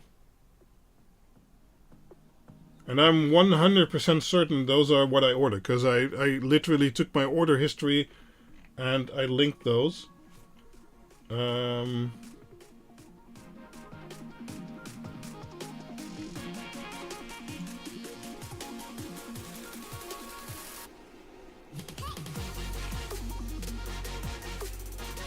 Yeah, I'm not sure the pictures are representative. If you scroll down, you do see that they have the one with the hook. I think some of the pictures are from an older 12-volt version.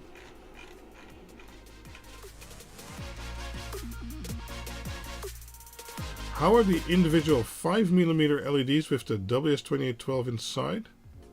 What are we talking about there, Moo?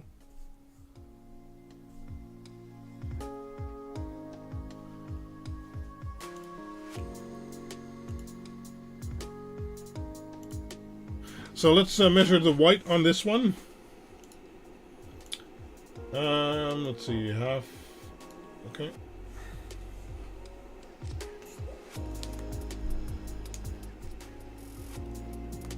These are funny, but I don't like the TM1814 as much as I thought I would because of the flickering, or at least on camera.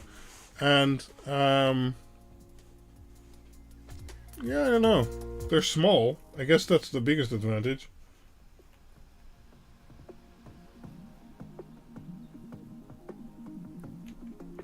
Let's try and get a good measurement.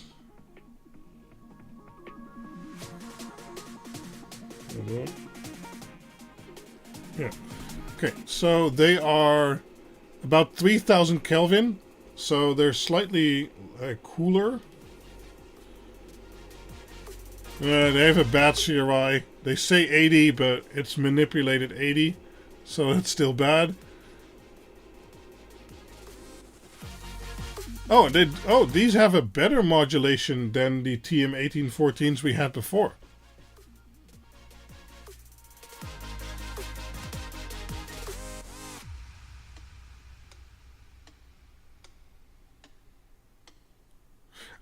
I don't know. It really depends on the individual product mood.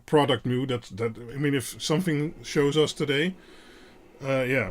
So these are TM1814, but implemented slightly different.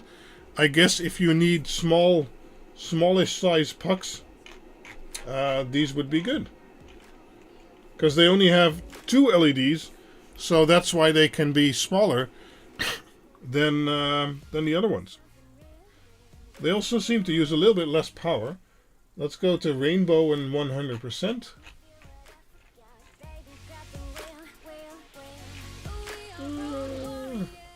Rainbow.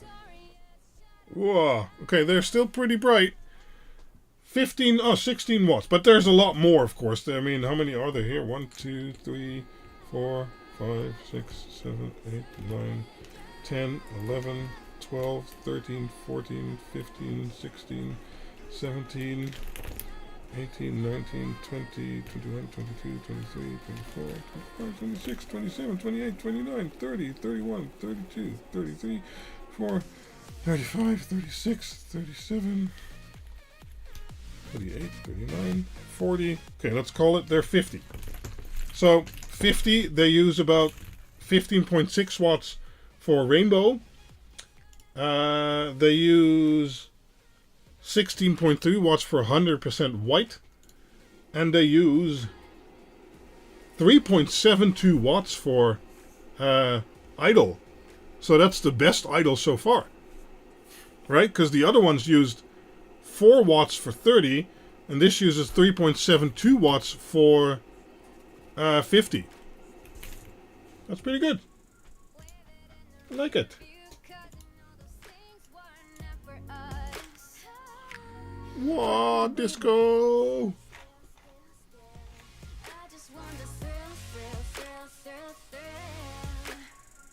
Yep, pretty nice, pretty nice. Okay, now we have a choice again.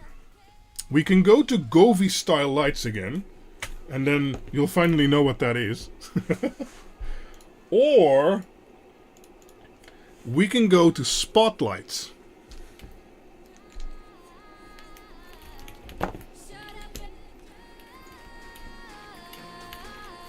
And I have 2 types of each.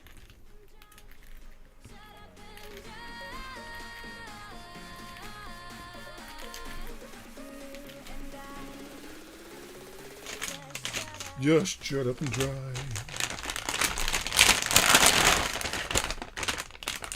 Spotlights, please. Well, Mr. Blue, you were the first one to respond. You want the boxes. What? The boxes? Oh, okay. Yeah. So these are one of the variants of the Spotlight.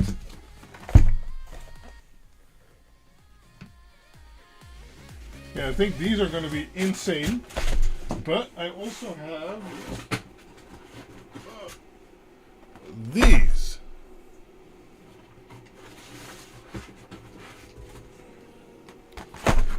So we'll check them both out. Okay, these are well, they're kind of both insane. We'll check out the brown boxes first because those are falling apart. Okay, they say 12 volt, so that's good to remember. And these are actually, oh, I was going to say full metal, but is this metal? I think so. Yeah. They're fully metal constructed. Spotlights which have I can't really show you like that, huh? Maybe a bit like that. Okay, I can just make it lighter. There, which have cob LEDs inside. So you see 3 red, 3 green, and 3 blue, or some amount, and then a white island over there. Right? Let me go back to my normal settings. There. Okay. So let's get 2, because why not?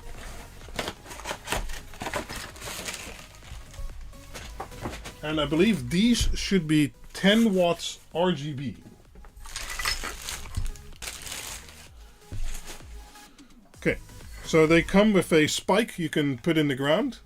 Why is it now suddenly dark? I don't know. Whatever.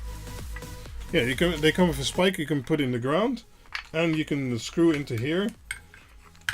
Yeah. I guess. And then, yeah, okay. And then there is an Allen key here, and you can loosen it, and then you can, oh, okay. It wasn't fully turned in, that's good. Then you can angle it to where you need it to go. I don't think you can, oh, you can move this cap, but then you're unscrewing it. See what happens. Okay, so it's fully weather sealed here with a lip. Or a silicone seal, it seems. Oh, I guess you can see the LED a bit better now. And it's a pretty nice cob LED in there. Okay. So, people were worried about quality before. These are fully metal constructed. Sadly, that also shows in the price. Let me see if I can get this on again.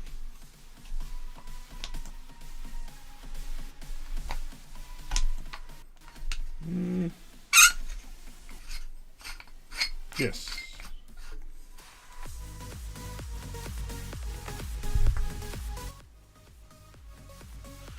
Okay, so yeah, I have got 2. So they have these in and outgoing connectors, so you can daisy chain them, and that they should be standard X connect. That looks good. Let me turn my power supply off real quick. There.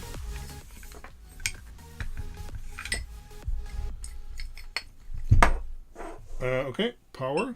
Whoa. This one's blue. This one's white. Not sure why.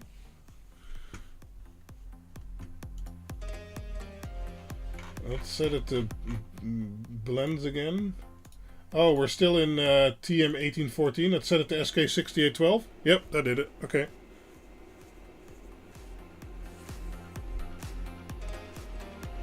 Key guy when you need him. What?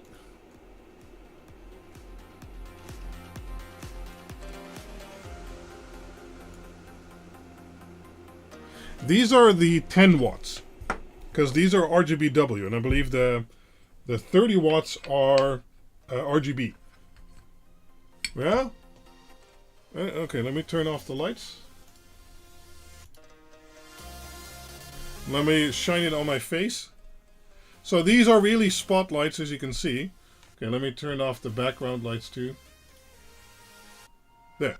So as you can see, these are really meant as spotlights. So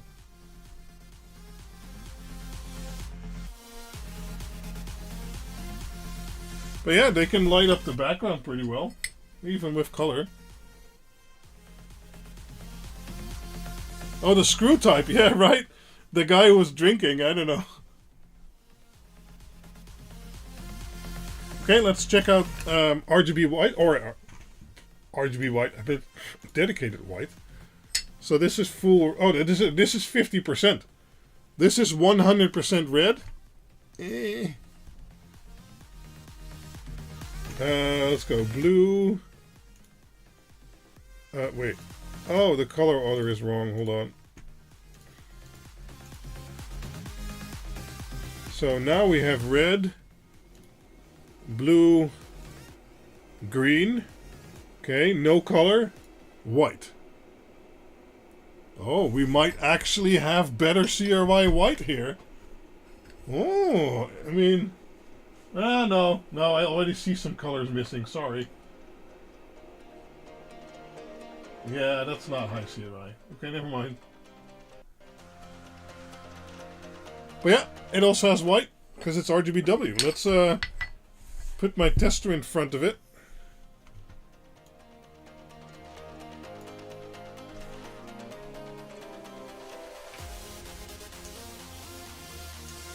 It just turned off. While I had it in my hand. Okay, let's go. Yeah, that's... Oh, I don't have that camera enabled. That's interesting. So this has a... Come on. Focus. Really? This has a CRI of 47,061, so definitely not warm white. It's definitely a colder white, but it only has a CRI of 80 or CCT of 4,500. So it has a CRI of 80, but it actually cheats less than the others. That's actually better. Because it has a better R9, so white or warm tones or skins and stuff like that will look better. And then let's look at the PWM. Okay, so we're at 1600 PWM, but it's full bandwidth PWM here, so that's going to show up as flicker. So that kind of sucks. Let's take a look at full power. Okay, full power is constant. So let's, I don't know, take a look at 90%. Yeah, that's already pretty modulated. So let's take a look at 20%, I guess, then. Yeah, okay. So this has very hefty modulation, basically. But okay, that, you know, still, these are not for primary lightings, for accent lighting, could be okay. But yeah, I basically have two. So, you know,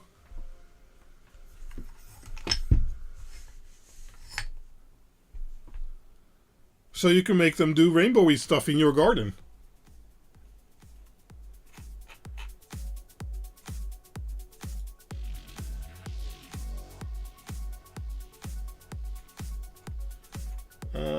What would be cool? Pride. Yeah, disco stuff. So, you know, you can put them in your videos and then do it like this. And then your disco head. Ow, it hurts my eyes. Wait, I want disco head in full screen. Okay.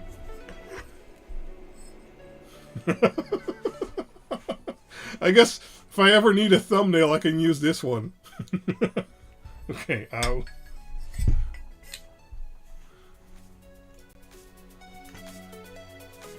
Okay, let's put them on something nicer. Flow's pretty good. Yeah, flow's pretty good.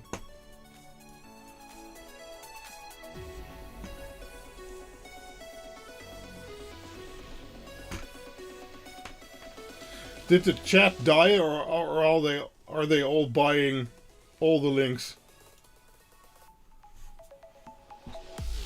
But yeah, these are pretty nice. I mean, if you're looking for garden lights, you know, ping. Let's turn some lights on again. There. Zzz. Oh, am I putting you to sleep? Sorry about that. But yeah, construction-wise, I think these would be pretty good with the silicone seal that gets pushed down by the top part. And, well, they're certainly beefy enough. So I'd say these are perfectly watertight. Are you going to put these in your garden? I don't know yet. I bought all these lights without a purpose other than showing you guys. So, Friday Night Fever. Oh, it's because I made it dark. You all fell asleep, huh? Sure. So, yeah, these are pretty nice for a spotlight. They're good construction for sure. Point them to the neighbors. Well, let's take a look at the next variety for that. Let's turn this down. Let's turn them off. Because these are 10 watt RGBW. Okay, sounds good. Oh, we didn't actually measure if they were 10 watt or whatever. Sorry. Let's do some quick measurements. So let's put them to 100%. I'm doing the blends pattern. Oh, they use about 2 watts. 2.28, okay. Let's do 100% red for 2. What? They only use 2 watts. Did I do something wrong? Nope. Yeah, 2 set to red only use 2 watts. Set to blue, they use 3.12 watts. Set to green, they use 3.12 watts. Set to RGB white, they use 8.52 watts. Oh wait, no. I have one disconnected. Sorry, those values are for 1. Okay, so that's how they're 10 watt LEDs. They're 10 watt if you do RGB white. And now let's add the normal white. And then they're drawing 11.52 watts, about 1 amp. Okay. That's for 1, not for 2. Sorry, I was wrong about that.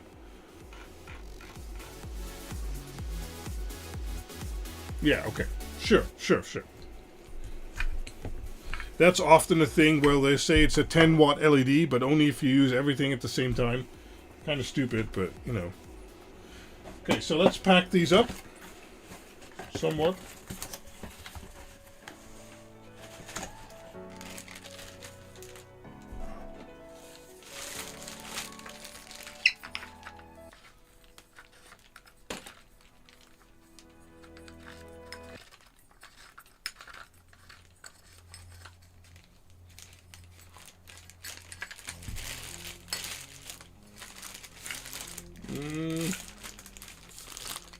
Trying to get these in the bag. There.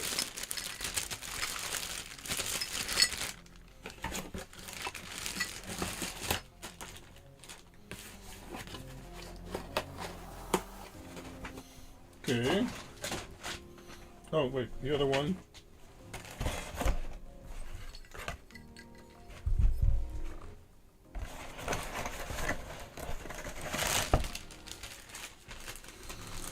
And they come with a metal spike too, no plastic here. So I guess that's pretty good.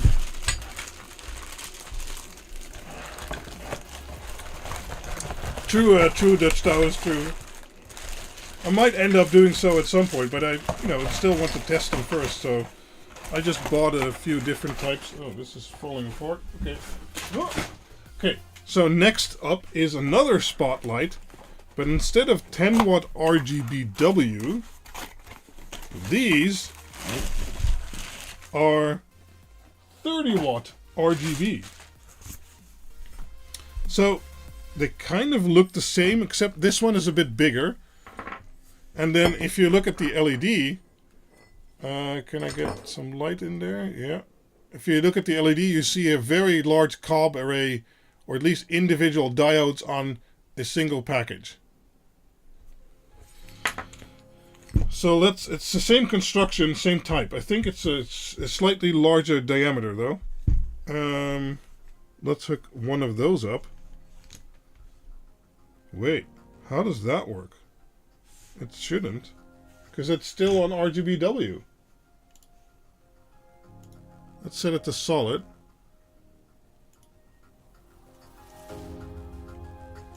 No color, white.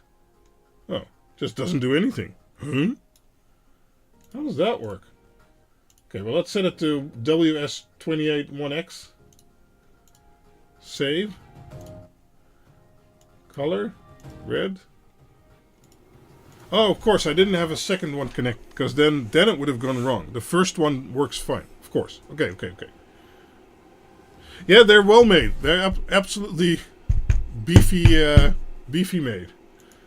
So these set to 100% use 8 watt apiece. Oh yeah. So, okay, let's turn off all the lights again. Okay. So let's shine it to the back over there. It's blown out. Okay, let's go to blue. Yeah, I mean...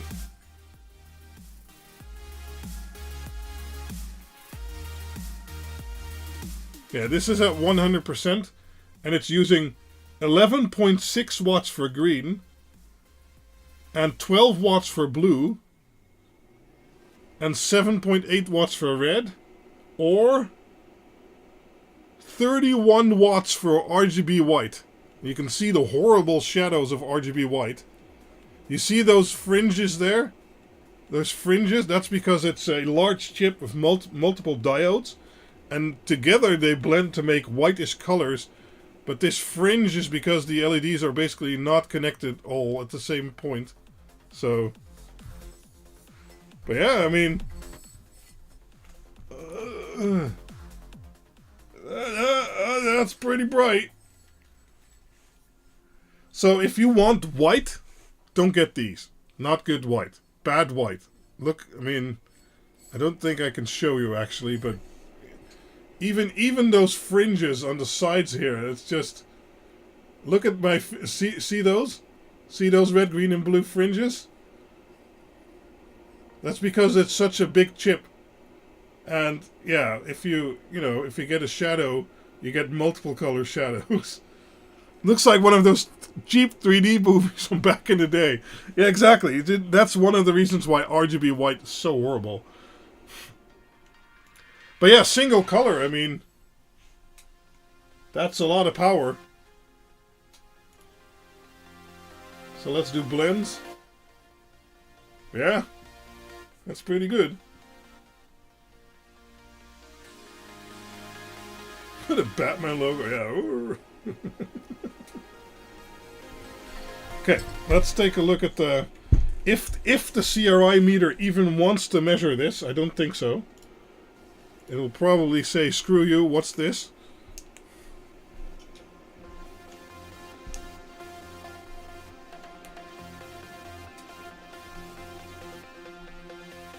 So, okay.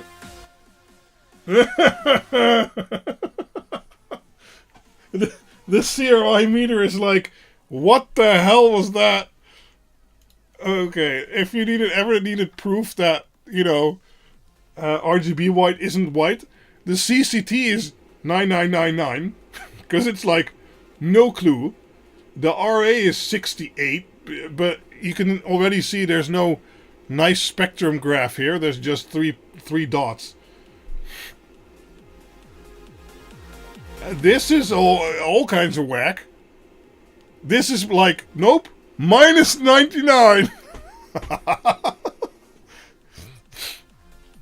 So you can see that even bad white is still better than RGB white, because it's like, this is, oh, nope, confused, all wrong. It's modulating, but it was at 100%. Oh, okay. Interesting. Let me put it to 50%.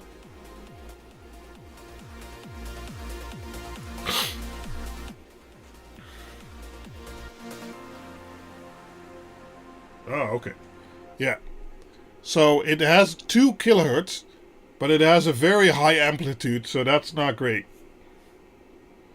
So it's still probably in the red zone. It's in the yellow zone. But yeah, the colors are all over the place wrong.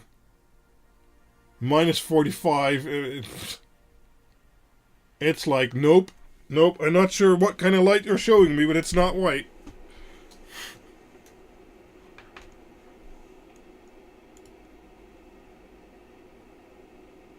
Yeah, I mean, I can set it to white and then a warmish color and then measure it, but it's not going to do anything. It's like, what is this? What are you doing? No. Meter says no. So, no good whites here. Well, it's RGB. So, if you have RGB, you cannot use white. Sorry. No whites for you. But this one is at least 3 times as powerful, if not more. I'd say 3 to 4 or 5 times as powerful. And you need to make sure that it's not on the edge. Because, so whatever you're shining at kind of needs to be in the middle. Because look at these horrible fringes here. And that is because the chip is so big. So let me show you. Oh no. Okay. Let me show you here. Oh, it's not on. Hold on.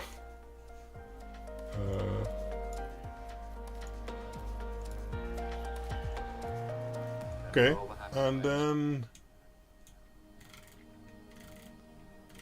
right. So this is the actual LED chip. So it has a large package, which then has rows of small SMDs in series, probably. But that's also why you get those fringe shadows, right? Because they're so far apart on a tiny LED chip, they're at least closer together. And the closer together they are, the more convincing white color they can produce. But like this, it's just too much distance, and you really see that infringing and shadows and chromatic aberration and stuff like that. Yeah, no white light here. Nope. Everything looks wrong. If you shine this light on something, hold on. So this is white according to the slider. But the colors, look at the colors of the Dig Quad, right? So it has the red fuses, and here it has the green board. So look at those colors. And you think, okay, I can see white, and I can see red, and orange, and green, and stuff like that. But now let me turn on my normal lights. Okay, and turn this one off. Oh, and put this one back to normal setting. Sorry. Now you can actually see, wait a minute, this PCB is blue. This connector is yellow. Oh, this is green, and this is a different shade of green, and this is another shade of green, and there's all kinds of shades and colors and things like that going on. But if we again look at this,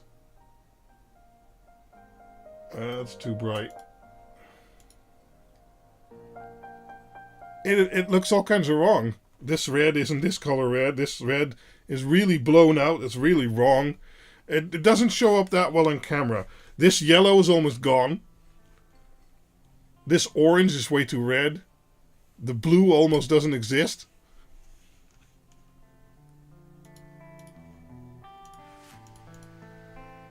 While like this, it all looks like it looks to my eyes too, and it should look.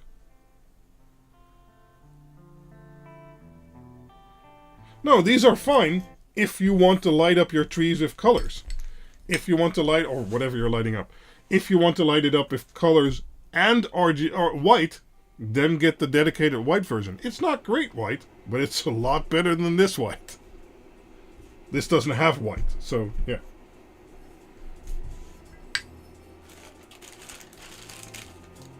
Oh wait, we wanted to measure idle consumption, I guess. Oh, okay. Idle consumption is 0.8 watt.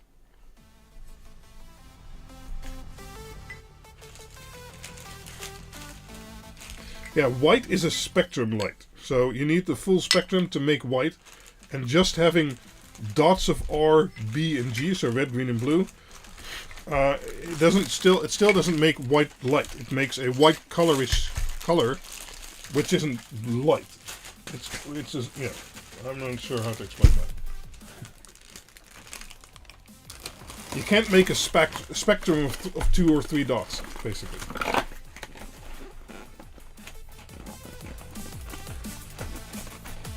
Okay, let's put those over here.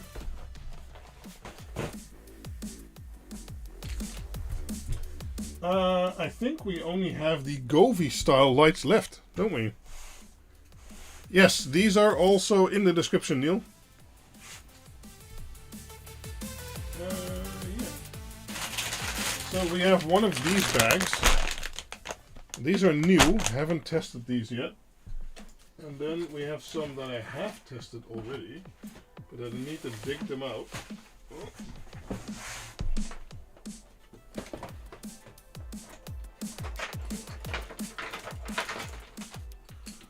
And those are these. Sure. So let's look at these first, because these are again a RGB version. And these are what I call the GoVee style pucks, because they have this little puck style here, they have a little lens on there, and then they have this sticky pad on the bottom, so you can screw them in, but they come pre-applied with the sticky pad, so you can just stick them down to a surface instead of having to screw them in. And that's kind of what GoVee introduced last year, but you can get these in 24 volt. GoVees are 36 volts, I believe. But these are 12 volt. Now I'm going to run them out of 24 volt. I'm going to run them at 12 volt first because I'm not 100% sure.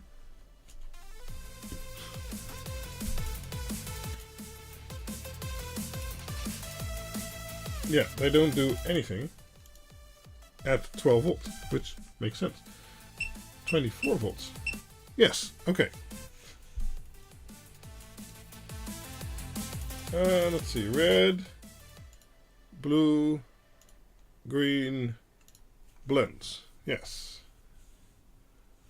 So these are pretty nice in my opinion, because you don't have to change your home for them. You can just stick them down pointing at your wall or something like that. And they have this lens. So if you take a look at the effect of one of those lenses, let me turn off the top light. You can see that they have a distinct pattern of projecting the light outward like that, right? So that's pretty nice. And these are actually pretty special because instead of using resistors or voltage droppers or things like that to get down from 24 volt, you'd say, but wait, how are they using a single LED if it's 24 volt? Well, I'm going to try and show you. Let's go rainbow.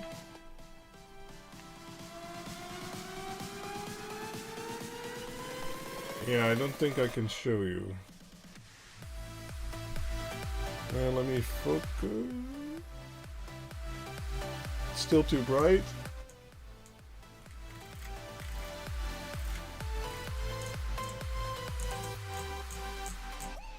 There, oh, there we go. Okay, nice. So you can see that they have a single green diode, a single red diode, and then they have an array of 9 red diodes. Nope, can't see anymore. There.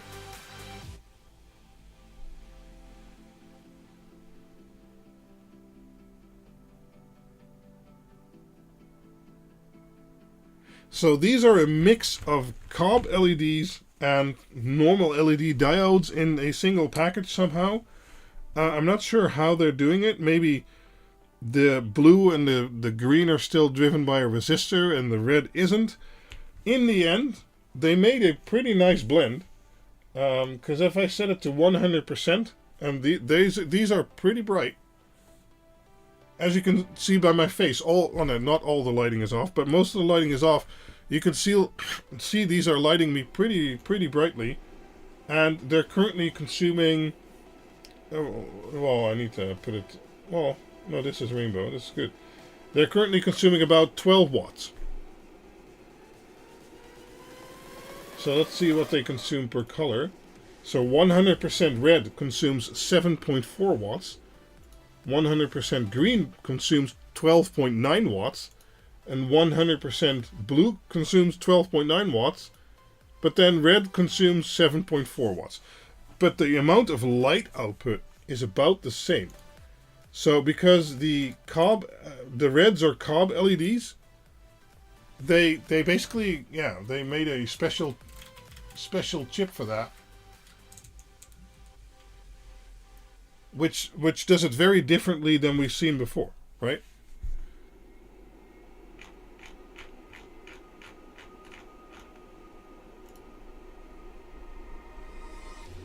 Let's see how much they consume while they're off. What? How does that work?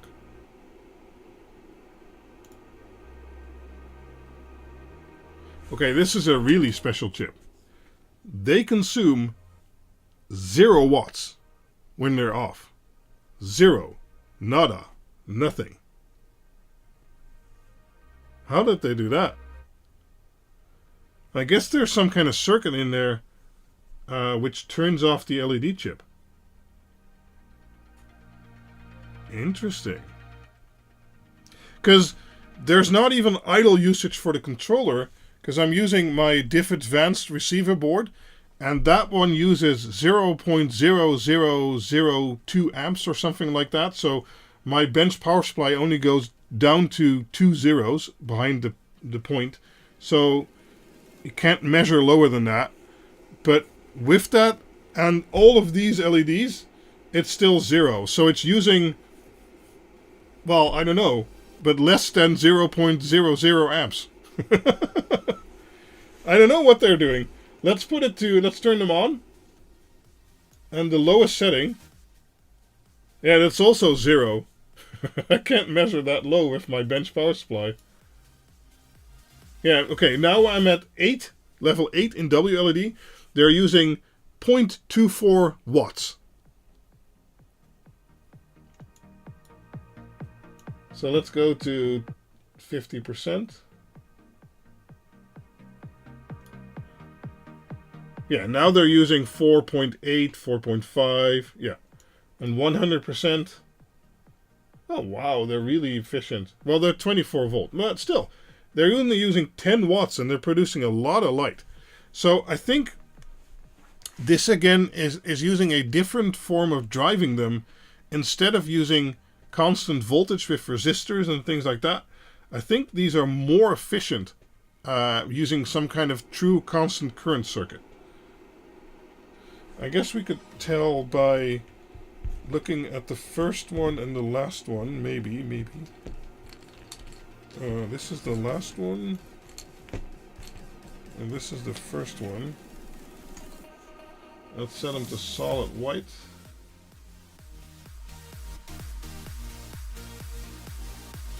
Yeah, I don't see any difference there. Oh, I can't read my wattage display anymore. They're using 33 watts at solid white. And for red, they're using, 7.68, 12.95, 12.96, 20, yeah. So this is a very different type of LED, where otherwise at 24 volts, we would need 6 LEDs or 6 diodes to drop the voltage. Somehow, they're doing it with 1. Or a array for the red ones, right? And that makes them a lot more efficient, because now if you have 100% red, it doesn't have to light up 6 diodes. It can just, for instance, on the strip, you also have to have 6 diodes. they're using a very different way of addressing these, and I think using constant current, which would also have benefits if you're having a lot of voltage drop, that the first and the last one will still show you the same output, basically. You would use a hammer to find that out. Maybe in another stream, I don't know. Could I get these open?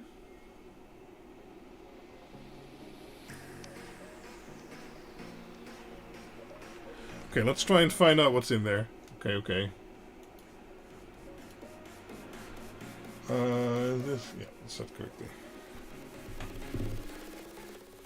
Where's the last one? Here. They are potted, yeah. But I think I can put my screwdriver in here. That's okay, disconnect power for sure.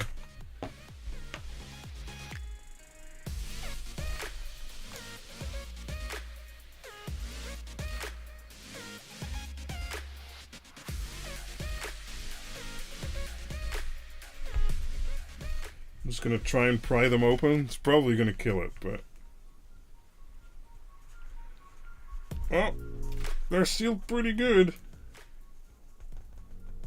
Wow, okay, this is bending my screwdriver. Luckily, we have bigger screwdrivers.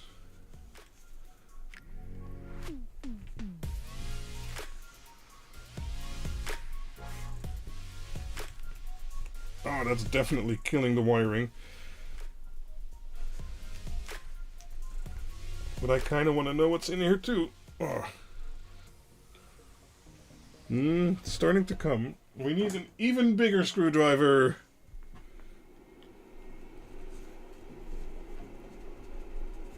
No, I think I can get it. It's potted pretty well.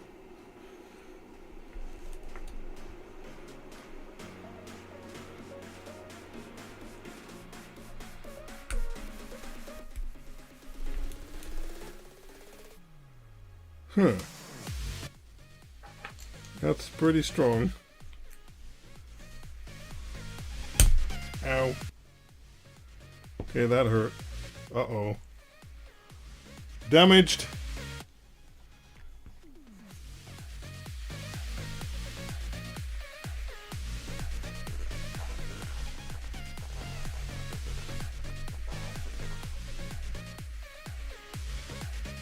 Oh, it's not bleeding. That's good.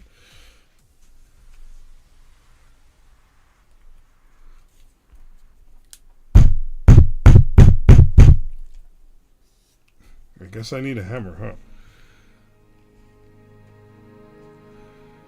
These are potted pretty strong.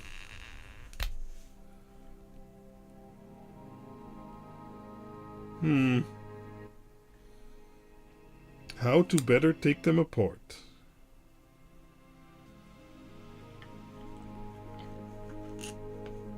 Ah, headphone banging. Heat gun, maybe, but then I'd get all kinds of chemical fumes. The vice of knowledge, yes. Pick up the cost for the broken LED, nice. Oh, something's coming. Oh, that's the glue layer, okay.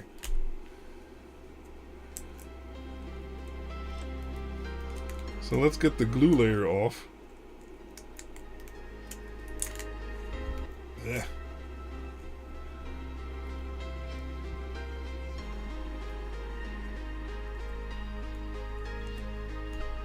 Okay. Yeah, this is fully sealed, it seems like. I don't know.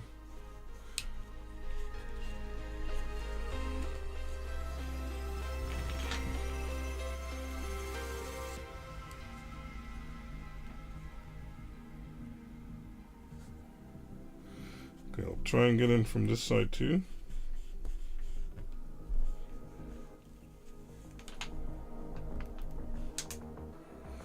Oh. Sorry, headphones.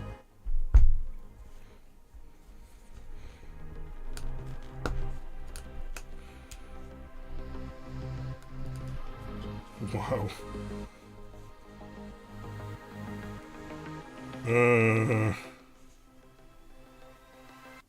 Yeah, exactly.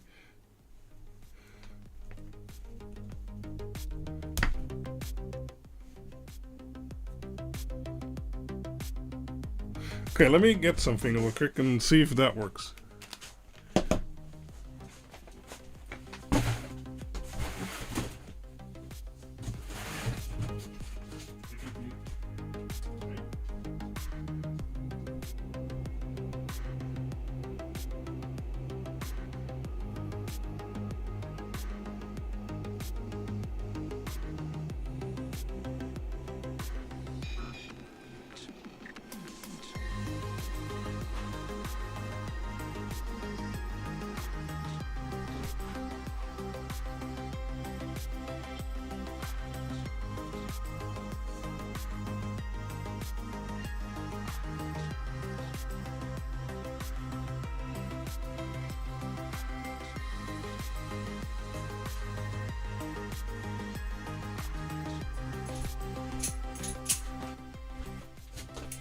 They're not really vice grips, but we can try one of these.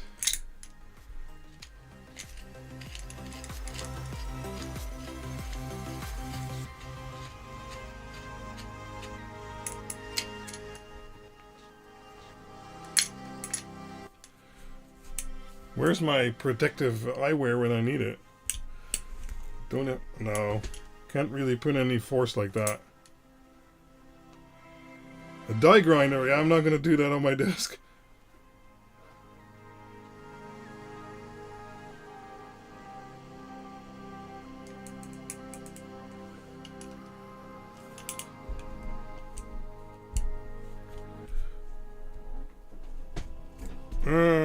No. Okay, no, I can't put enough force on it like this. Let me see what other tools I have.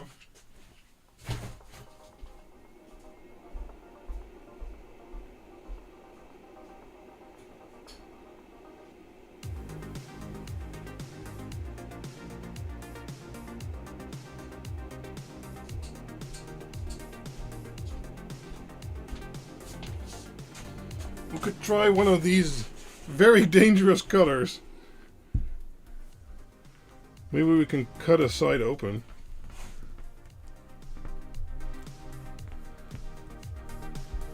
Okay, hold on. So, wait, hold on. Let me mute something here.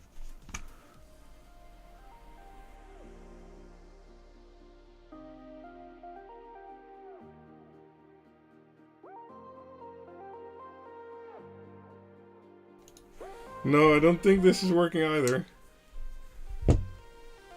Well, there's a pretty good gash in there.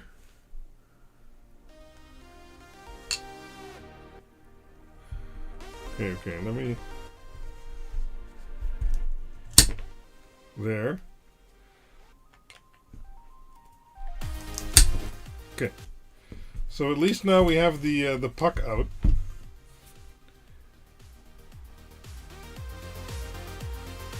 Oh, they also used two different size wire gauge in there. See that? So power, negative, and data.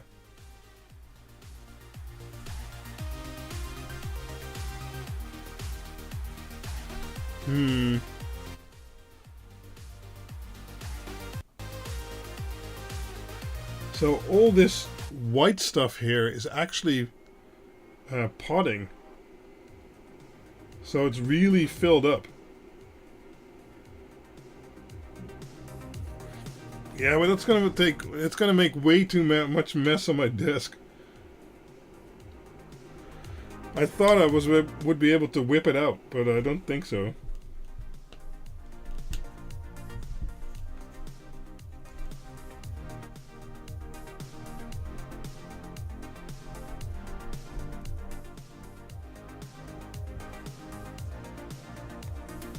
Well, it seems you're right there, Emil.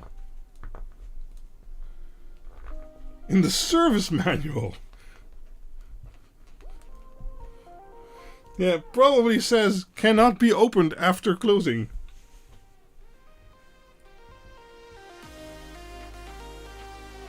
Well, what I could do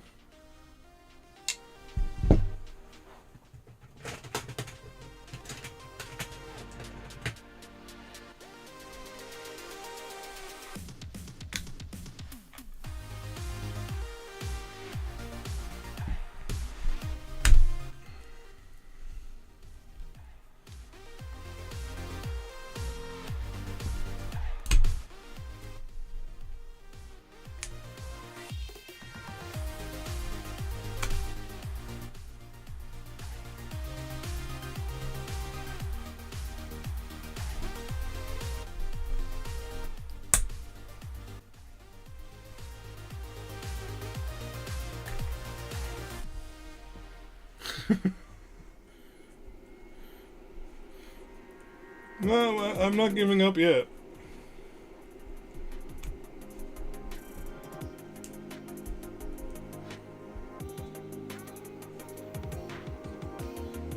Well, these are some of the best potted I've seen before.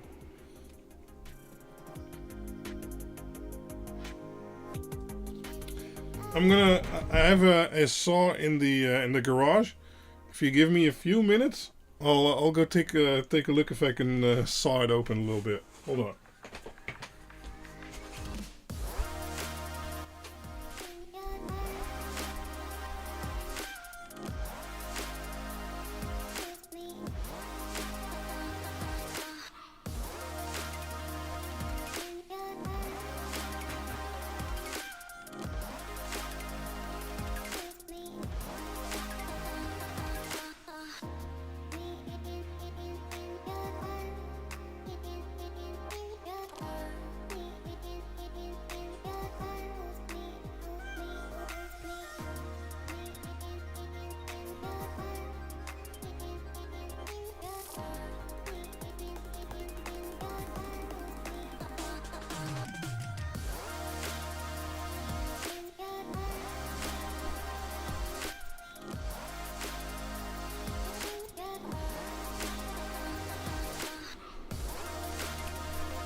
Okay.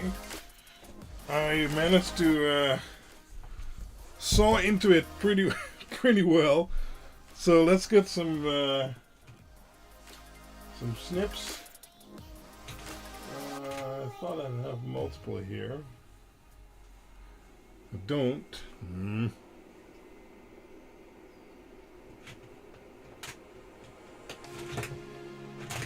Oh, I guess this can. No. That's not great either. Wrong tools, hold on.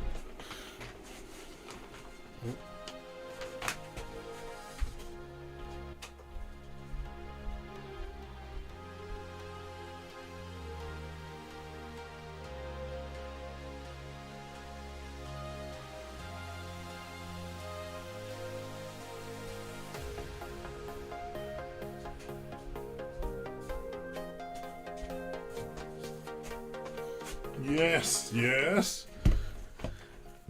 No, I still got all my fingers, don't worry. So I was thinking maybe I can put this one here. And then this one here.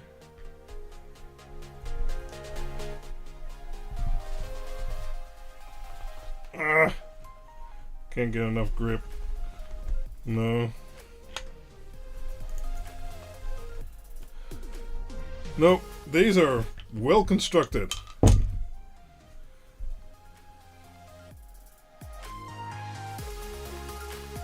I only managed to saw it this far because it was tough material.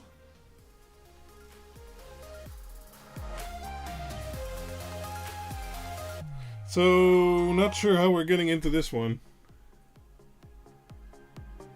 I mean, even smashing it with a hammer, I think it would just, you know, twist. Okay, I'm gonna smash it with a hammer a few times, and then we're done.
Okay. Someone is still here. I got a bit further. I wonder, did everyone leave? Oh, some did. Some did. That's okay. So we got part off it. Water jet. No. So now I should be able to, I don't know, remove this gunk.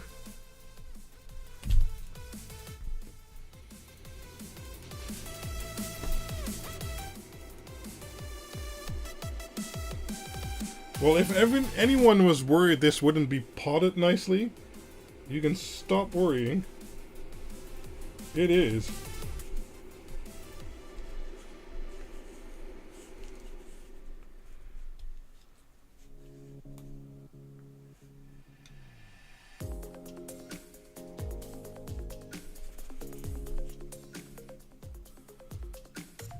Let's go here.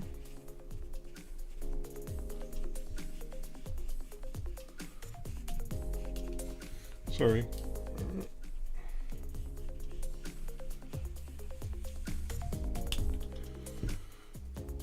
There.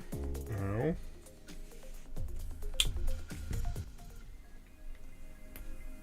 Yeah, it'd be 68,000. 6,800, yeah.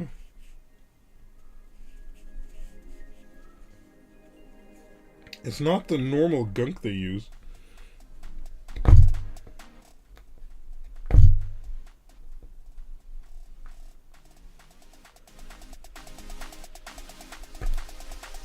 There. Oh, yes.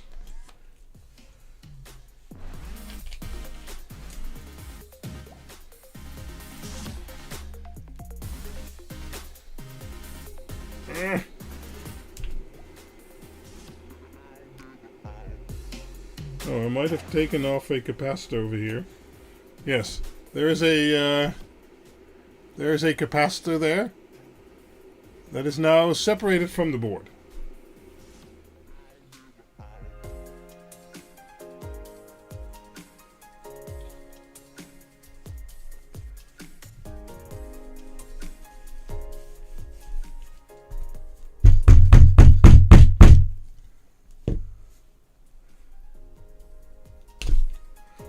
Almost had it.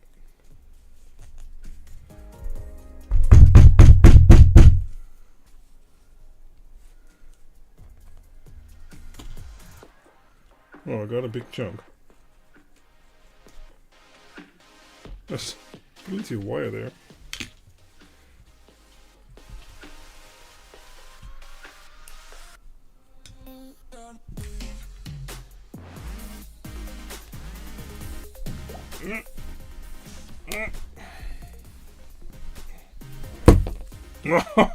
Nice. Okay, we got the shell off. So let's get the last of the gunk. Later, Emil. Okay, there's the chip. Can we see what kind of chip it is? Let me get my magnifiers. This is the wrong one.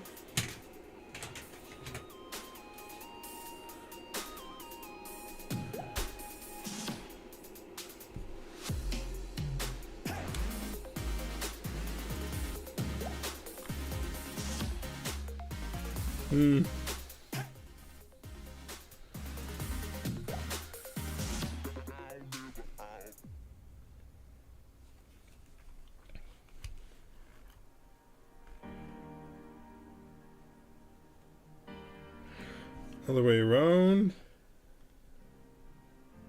No.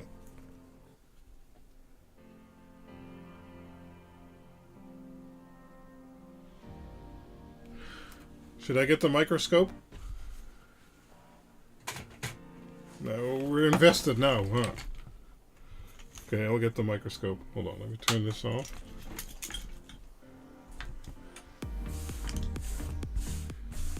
My desk is a giant mess. Oh. Okay. Almost killed the secret. The real secret.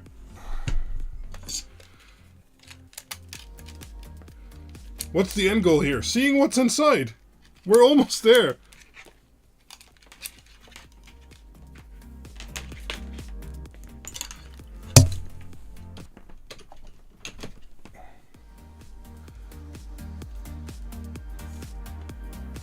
Where is the HDMI? Over here.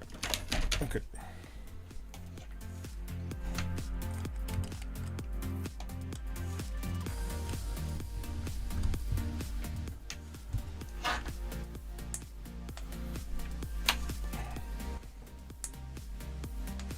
Okay. Let's turn on microscope view.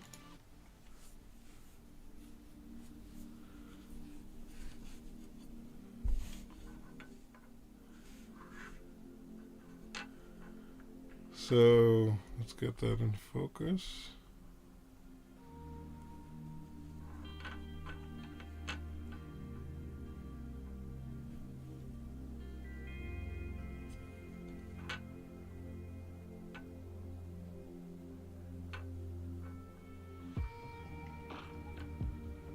I don't understand. It always looks like it's the wrong way around.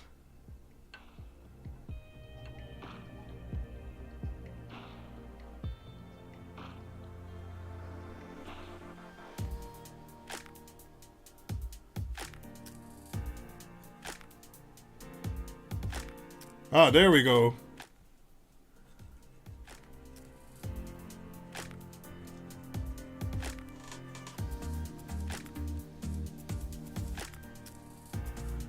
It's an SM 16703 SP8.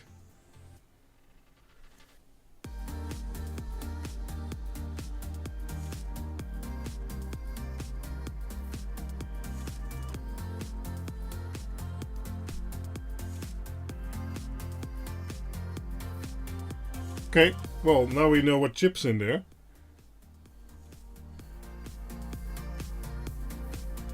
Other than that, it looks like there's not many extra components. There's a capacitor here. Let me remove this bit of glue.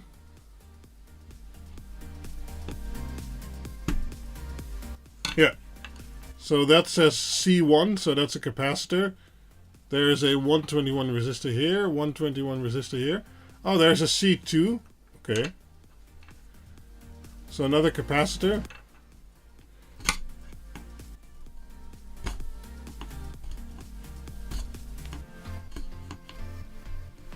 Now, can we get the board out? Let's not do that on the microscope.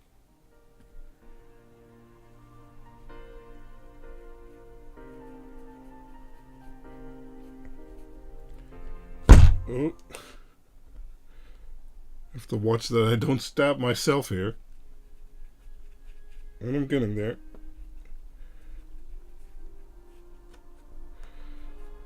No. A little bit more force on it. There. Oh, you can't see. I've wedged my screwdriver in between the PCB and the lens. So now, maybe with the help of another screwdriver,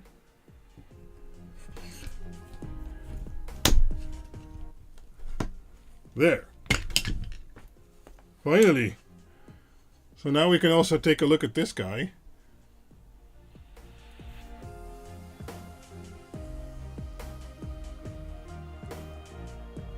Yeah, you can see that it has... Oh, okay. I was trying to point with my finger. It has a diode here for blue or green. Are they multi...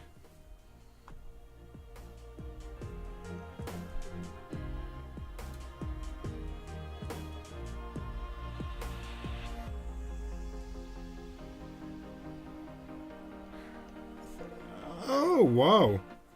There might be elements like a little S snake here. See that? Of course, that might be the diode itself.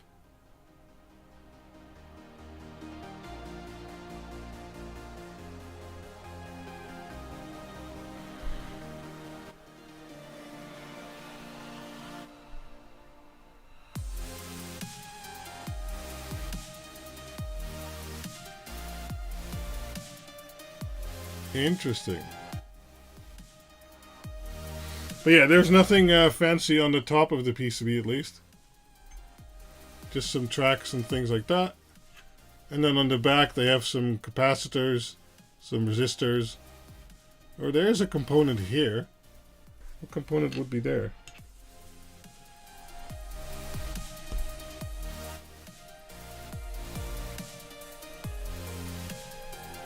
There, okay. There's another resistor. CC, constant current? I don't know.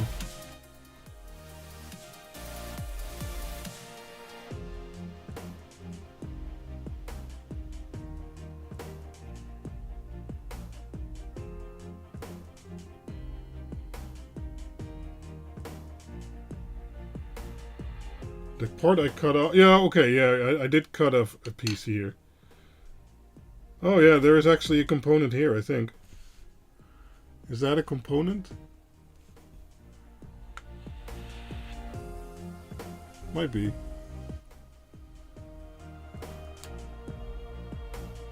Looks like a component. Yeah. That was some kind of component. I don't know. Well, it's pretty, you know, in the end it's pretty simple. They just have an external LED chip, which can take 24 volt in natively. And then they have a very special type of LED, which has a very interesting configuration here.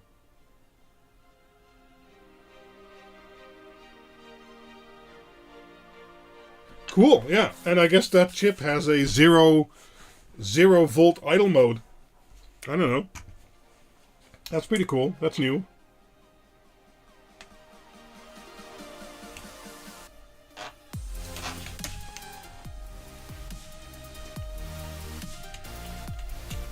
Now, we weren't done yet, because although this is new, I also have a variant of this with RGBW. And these I had looked at before myself. That's why I also didn't mind destroying one, because I already looked at them. Well, let me try and get rid of some of this stuff.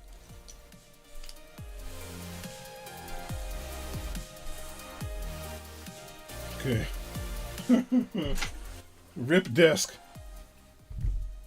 Hey, but I got it open. I deserve some points for that. Okay, so the next one we're going to look at is... Well, my camera's... Oh, wait. There. The next one we're going to look at is also 24 volt. But...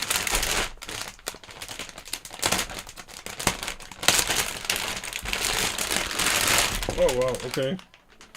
There's 60 pieces here, I guess. But this one has RGBW.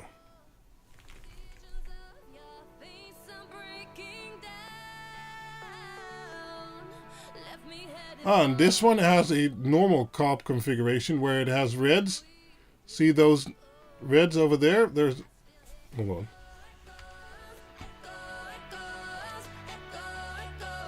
Oh, I grabbed the wrong thing.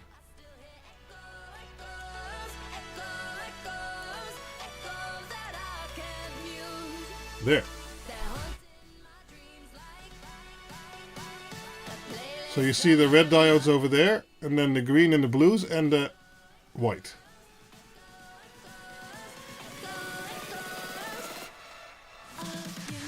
Interesting. Yeah, I guess I could have used the microscope too, but I thought I'd do it this way real quick.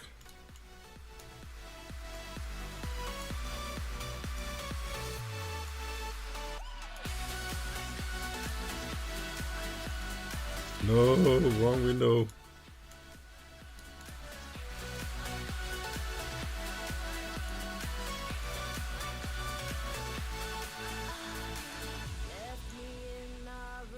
There, I think that's okay. Okay.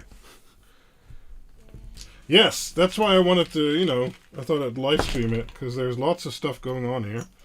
So these are also 24 volt. Let me try and arrange this so that doesn't short circuit.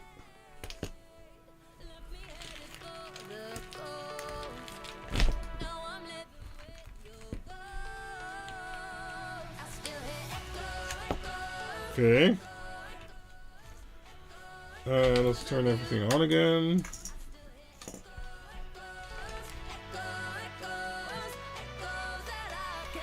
So these should also be 24 volt. Yep. Okay. There's 60 pieces. Yeah. These are potted with clear material too. It's a bit easier to see what's going on. Anyway. Power. Oh, okay. These don't like whatever WLED is set to. So let's set them to TM1814. And then 60 pieces. Save. Okay, and let's change the color order. Let's see. Solid red. Wait, that's wrong. Okay, this is wrong. Hold on. BRG. Red. No, still wrong. Are these WS2814s maybe?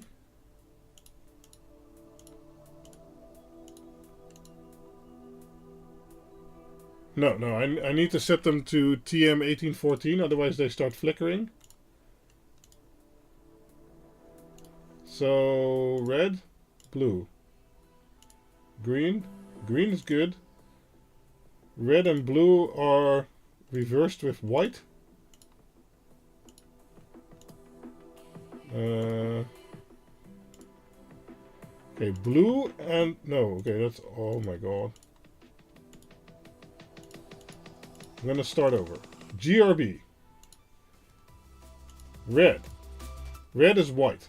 Okay, blue. Blue is green. Okay, that's all wrong. We're going to RGB. So now we have red is blue. No. Okay, that's also wrong. BRG. Red. Still white. Blue. Green.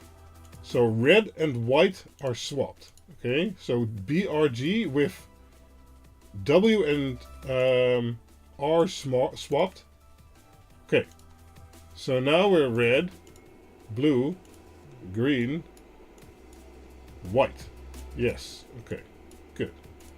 So the final configuration for these is TM1814 BRG with white and red swapped. Okay, fine. Oh wow, okay, these draw a lot more power. Let's do the idle test immediately. 8.4 watts. So these are not zero idle at all.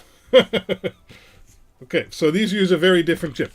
Hence the configuration differences also.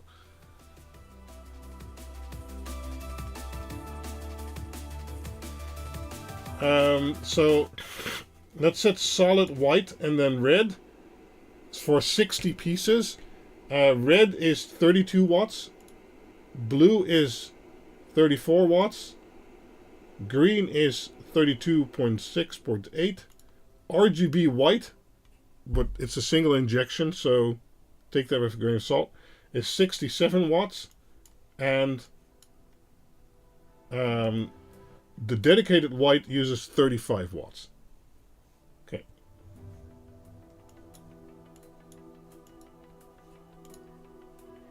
Let's set it to rainbow, rainbow, rainbow.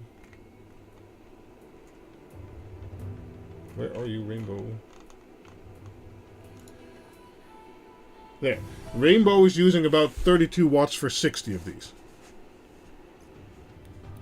I am working on pre-assembled analog boards, Maurice. The AN Penta Mini is in construction right now, and the other two boards, well, I've shown them in previous live stream, and there's new articles on Quinled.info in the AN Penta section. Those are still in design, but should be coming, well, somewhere in the coming months. But check out the AN Penta article on Quinled.info that's been recently updated. Right, so Rainbow is using 32 watts. Okay. Oh yeah, I can see that. They're pretty bright.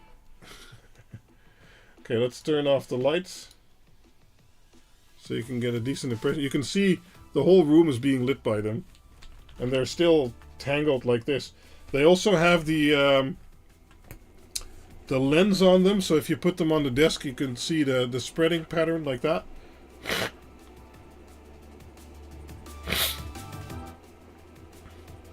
Yep. Yeah, we'll do a CRI test. Hold on. I wanted to do some Paletti.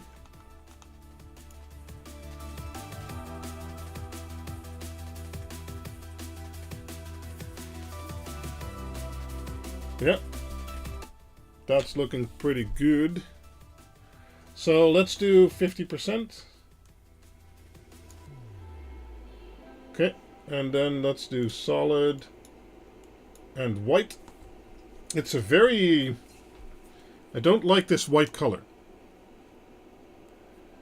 It's a bit greenish white. So let's do a measurement. Oh, wow. It comes back with a CCT of 2100. That is way too low. But it has an RA of 89. Okay. Oh, wow. Oh, yeah, yeah. Officially, these are the best spectrum white LEDs so far. Let me measure again. Hold on.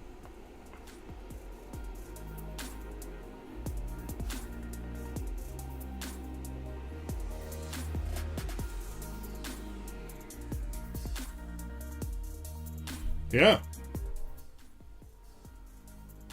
So, officially, these have the best CRI of everything we tested today so far. So they actually have some R9 in there. What are you afraid of? Oh, it's still not great, though, in regards to color rendering, but okay. Oh, okay, interesting. We're at 50% white. They're basically 1 kilohertz with a low amplitude. Interesting. Yeah. We're still in the risk area, but... Let me put it to 100%. Yeah, but it's not a good... It's not a good RA90. It's decent, though. But this color... I mean... It's 2100 CCT.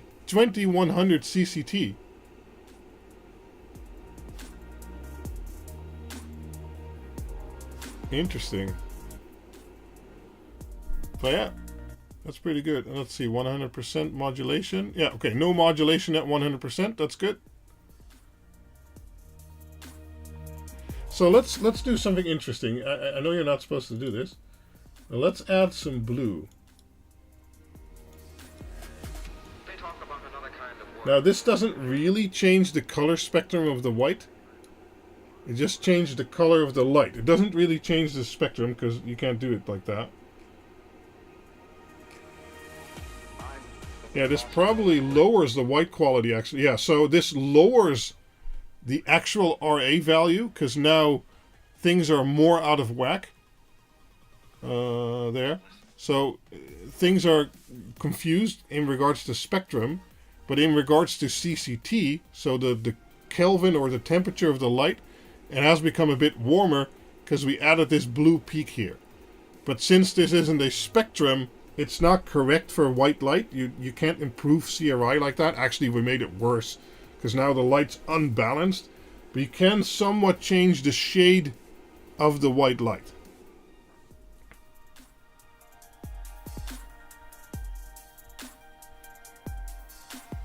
Yeah.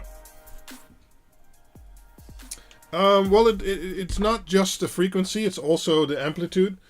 But it depends on what you're doing.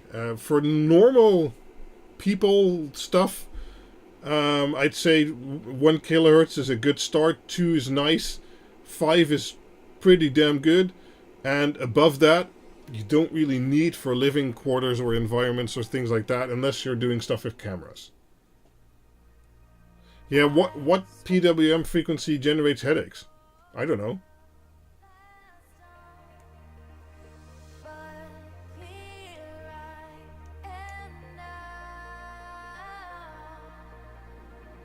I believe there was some report we talked about last week on the WLED Discord, and that said something like you need at least 3 kilohertz PWM.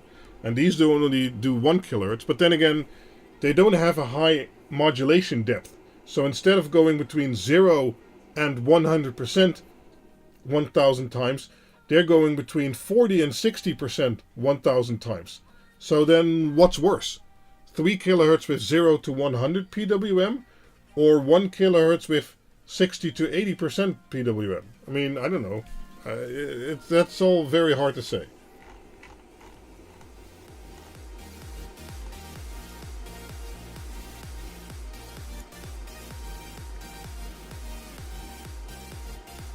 Yeah, the dicta analog is 2 kHz, yes. And my true digital boards, so the AN Penta series, they'll be 20, 40, 80, 120 kilohertz, whatever you want. But I'd use like 25 kilohertz or maybe 40 kilohertz, and going above that is rarely needed. So yeah.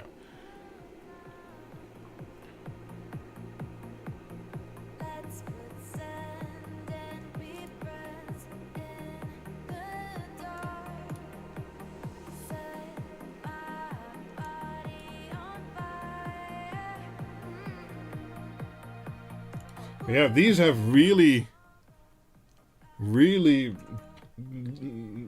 warm whites. Damn. I guess it could look cool if you do fairy. Yeah, these are the whites. I mean, come on, look at my face. It's really warm.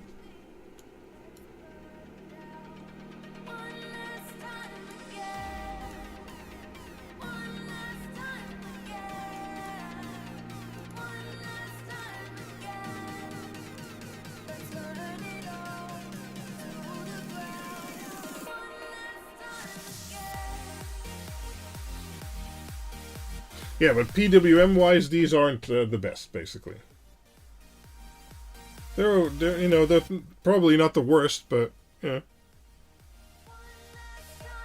So again, comparing these pucks to the previous pucks, if you need RGBW because you want to have white, well, then these are a better option than the previous version, right? Because these will do some shade of white. It's not great white though. It's very warm. Oh, I use all Quinled LED boards. Currently, they're all quad in the room here. They're all quads and decas. But as soon as my pre-assembled versions are out, they'll of course be changed to AN Pentas. In the attic, I use 2 AN Pentas since the first release. They've been working great.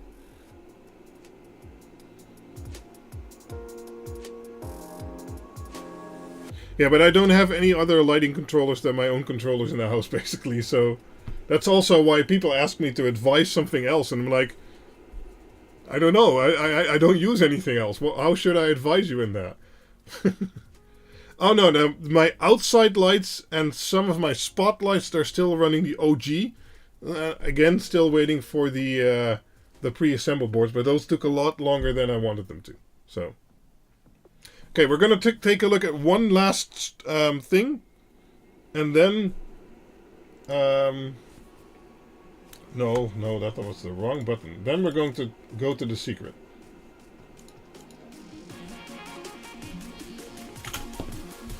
So these can go back in the bag.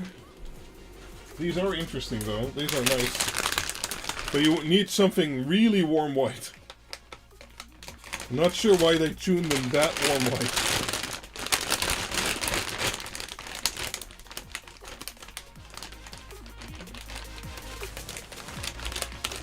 What? Maybe there's also some capacity with some controls in the circuit that keeps the LEDs going during PWM off. So maybe just a small ripple. Why would you want that? I am confused. Because PWM off is just off. 0 power usage. Good. Okay, let's get this off my desk. There. Because this is the last strip I wanted to look at today. And this says DC 12 volts, so let's set it to 12 volt. And I'm setting the power limit to 10 amps.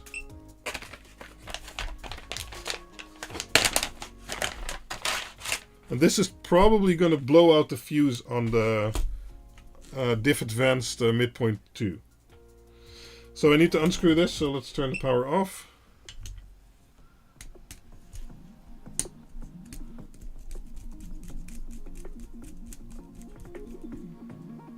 Cleanup fee for the mess on the desk. You are so kind, Mr. CEO.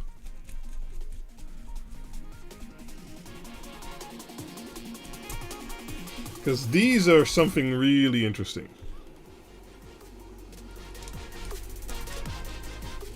It does not, Maurice. Because for what the LED is concerned, it's being switched on and off And when it's off, it doesn't generate heat. It doesn't it doesn't, you know, drain lifetime. So off is off for the LED. That's fine. So these come actually with a barrel jack connected to the LEDs. Well, I can understand why. I actually do have to unroll these, so I'm going to put this here. This is 5 meters of 144 LEDs per meter, RGBW, 12 volt, individually addressable. These are something special.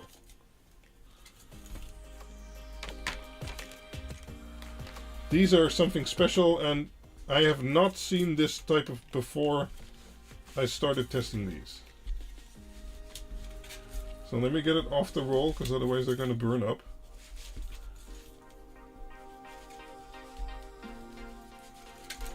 Yes, even 5 meters of this on one output is kind of too much. But it's what we have, so... Oh yes, they will, absolutely.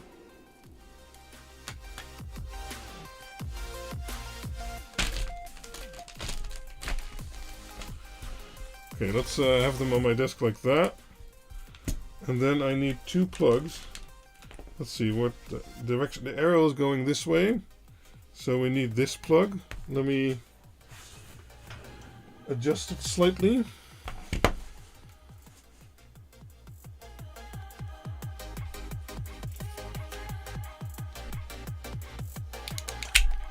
What point are we referring to right now, Maurice? I'm actually going to put ferrules on these, because I want to use these more often.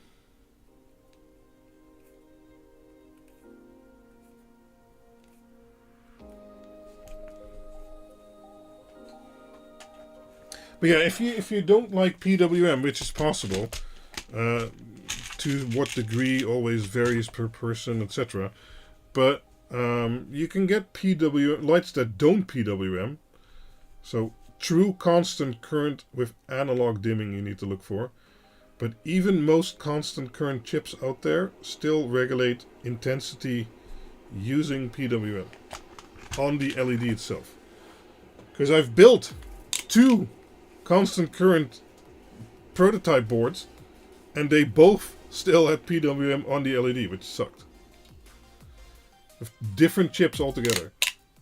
So that was stupid. But I have since found a chip that I think will accept PWM in to regulate the output current. So not PWM the output, but actually regulate the current. Of course, they're like $2.50 a piece. But still, they could be interesting for some projects. But yeah, current roadmap is that I'll look at those at the end of the year somewhere. Okay, so we put some nice ferrules on the cable here. There's so much junk on my table. Let's see if I have the other side lying around. No. No. Yes. No. Still wrong. Oh, damn it.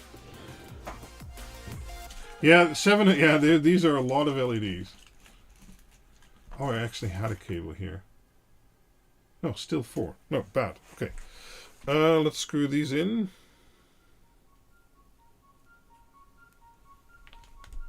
So I'm intentionally putting it on a 5 amp fuse because I expect it to blow.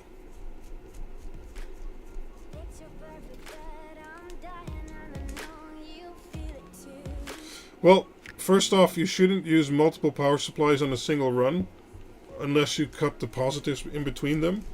Now, with the LED strips there and that LED, those will have lots of resistance, which causes voltage drop. And because of that, if you have 2 power supplies there, in reality it works, but it's still a no-no to do because you're coupling 2 power supplies with the positives together. But if you have a 24 volt strip and one side has 24 volt and the other side is 19 volt, let's say you had a voltage drop from 24 volt to 20 volt, then adding a 19 volt supply on this side will do 0, nothing at all. But let's say you had voltage drop to 17 volts, and you add a 19 volt supply, it'll add a little bit of amps until the voltage is again 19 volts, and in between it'll mix a little bit, etc. But again, you shouldn't connect two power supplies together like that.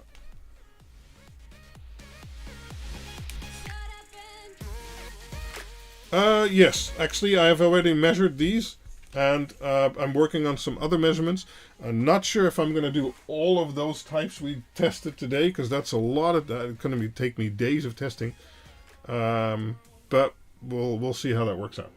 So we're set to 12 volt, 10 amps, negative, positive if the fuses, and then data, okay, power, okay. So let's go into LED preferences. We need to go to this, RGB, none. Okay, that's already starting to look better. Hold on. LED preferences, let me remove some stuff.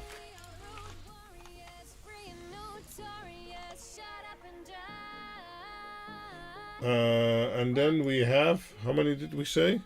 600? 720? Yeah. Save. Okay, starting to work. And now we need to verify that we have the color order correctly. Let's go to red. Oh no, that's wrong. GRB. Red. Blue. Green. And then white. Yes, very good. Okay, let me turn the overhead light off. Hey, Savag is here.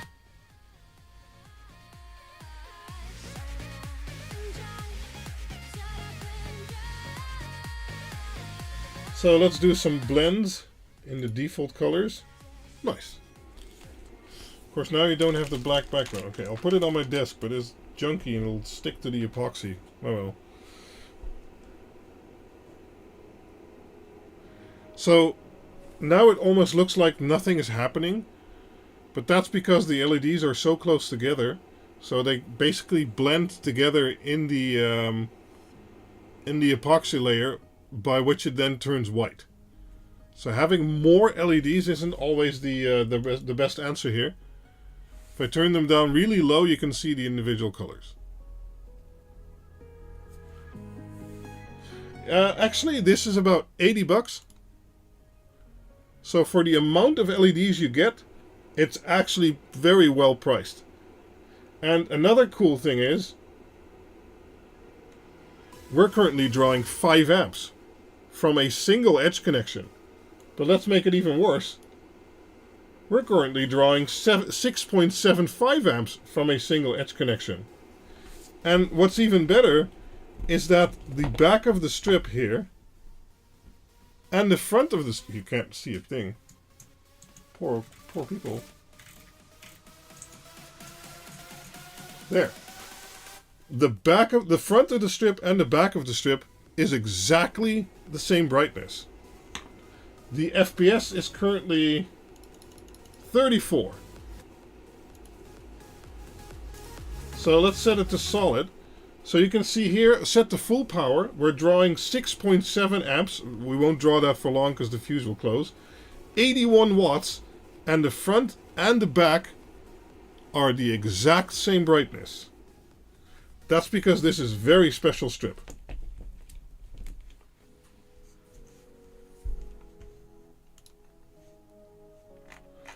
Let's set it to rainbow real quick.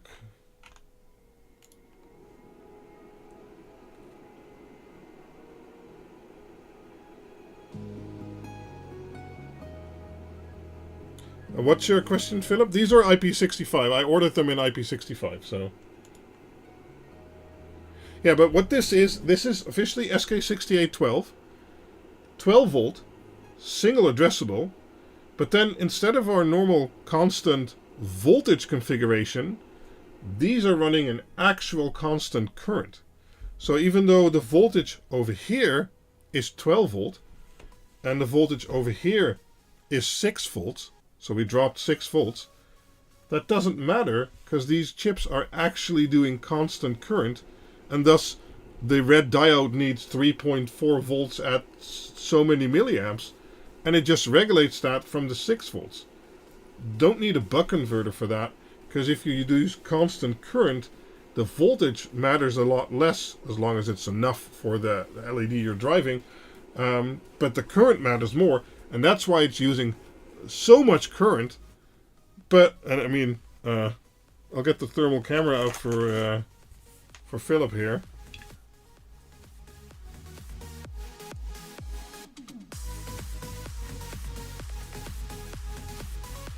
So let's see. Yeah, this strip is currently 60 degrees. Oh wait, wow, I have it so much turned down, the screen is just black. Hold on. There. Come on, camera. So this part is 34, but over here, over here we have a part that's 60 something. So probably where it enters. Yeah, there it's 59, 58.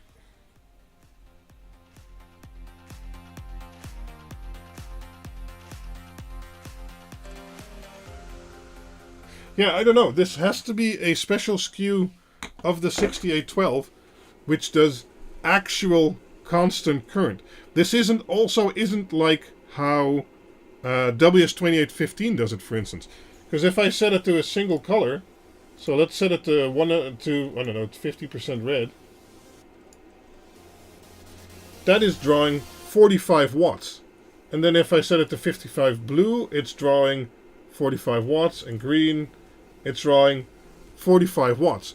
But then you'd say, if you set it to white, it will also draw 45 watts. But no. If I set it to cyan, so dual color, it's now drawing 79 watts. So that's very different from any 12 volt single addressable strip we've had so far. And if I now set it to RGB white, it's drawing 111 watts at 50%. That's 9.26 amps. I'm starting to wonder why my fuse isn't closing. It should soon. Let's actually wait for a little bit.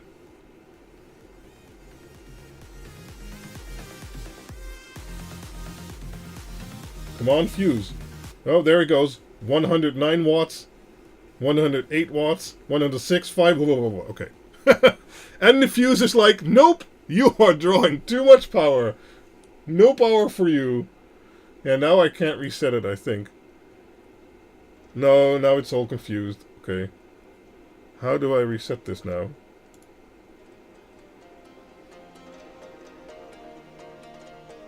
Huh, that's actually a good question. Because I can't send signal to the LEDs anymore to turn off. Let me turn off the power supply. Turn on power supply. There we go.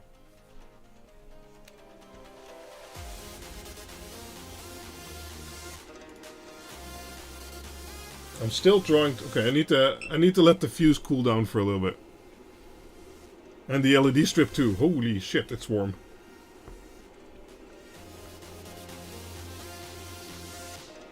Yes, Andy Hurt, but these are 144 LEDs per meter, so they're less meant for further away. They're more meant for if they're close by. Because if you look at them reflected or anything on the wall or something like that, it'll just blend together. I have it in my power sheet already. I believe it draws 170 watts. Okay, so let's turn my power supply back on again, see if they now work. Let's see, red, blue, green. Yeah, okay, that's fine. Let's go to, I don't know, railway? No, rainbow? Yes. So you want it a bit further away from the camera, like that? Or you want it on this camera?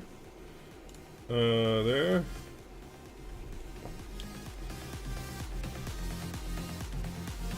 Yeah, I guess that's not a great animation.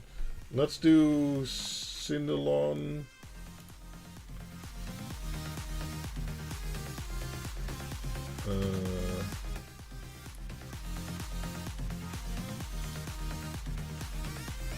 something like that. Still not great, huh? Scan. I guess like that.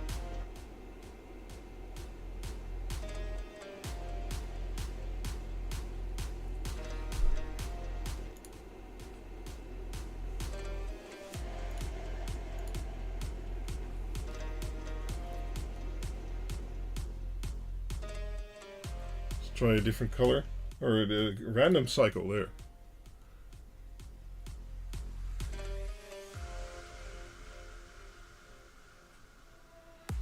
But yeah, they're pretty bright too. I mean, this is 100%. That's a bit much, isn't it?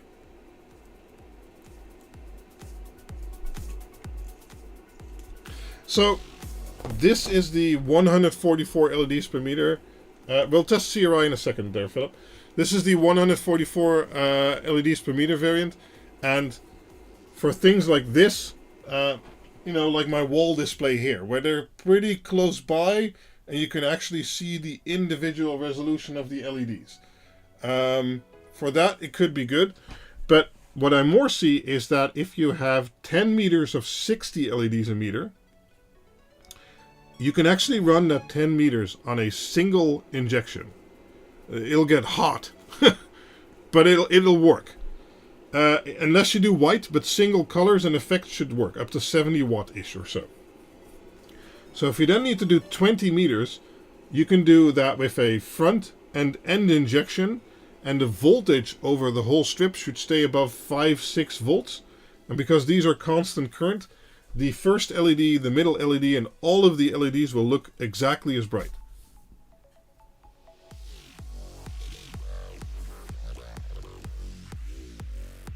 Maurice, PWM doesn't really work that way, but we can check that actually. So let's check the white. Let's go solid. Oh no, okay, white, and then that's 87. Oh, it's drawing 10 amps. Hold on.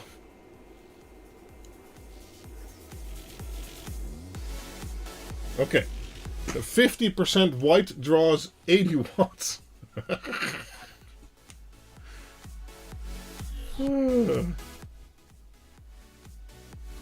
Yeah, they are RGBW, yeah. Okay, let's see here. What do we have? We have a CCT of 3300, so they're slightly colder white in that sense. I'd say they're warmer than that. Hold on.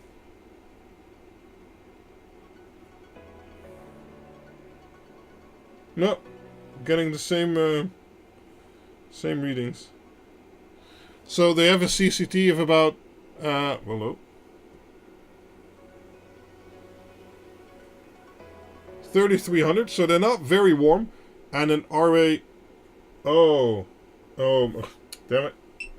Okay, my power supply tripped again because I'm still on a 5 amp fuse. Anyway, yeah, they don't have a great white. Yeah.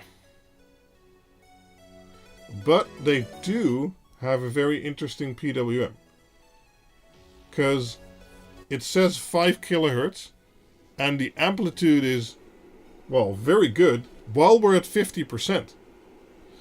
So let me change the fuse, because this is going to keep happening. Because I also have 10 amp channels on here.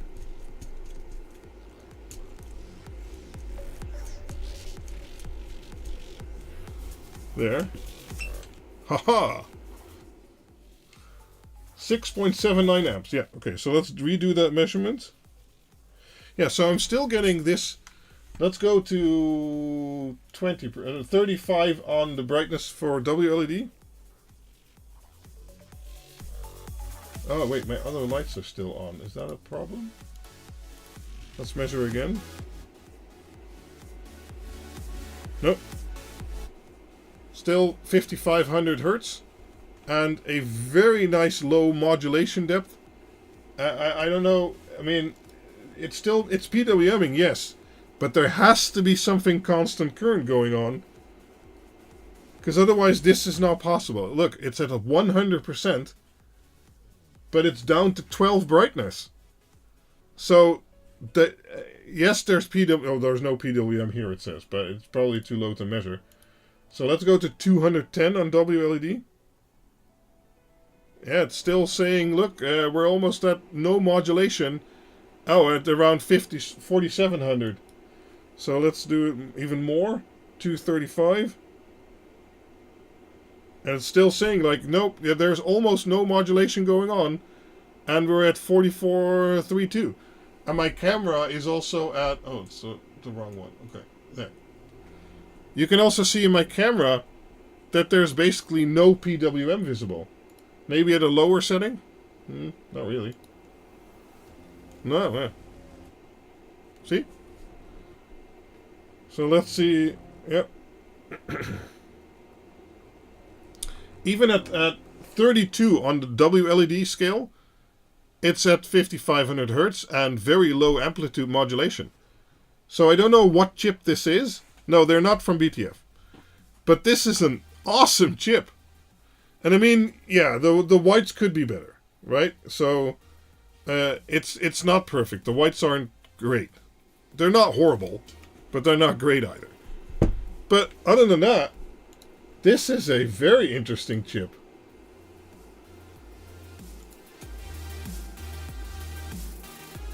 And even like this, we're at 32 on the WLED brightness scale.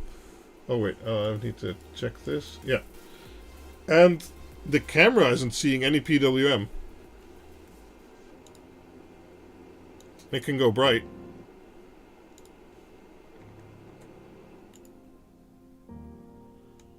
So yeah, this is a very interesting chip.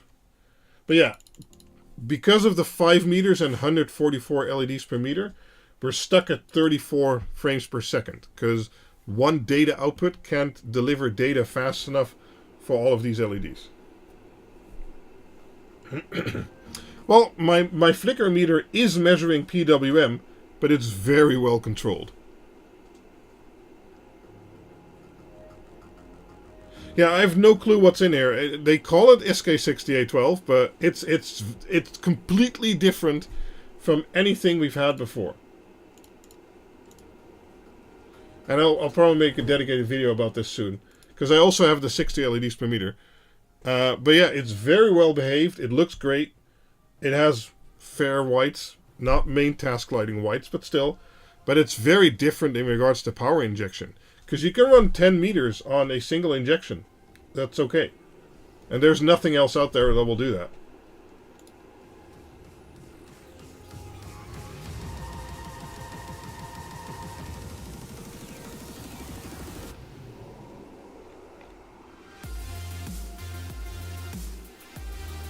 I think my color order is still wrong, is it?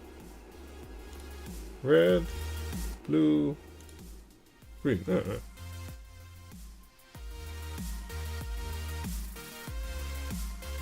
I have no idea, Maurice. I don't know.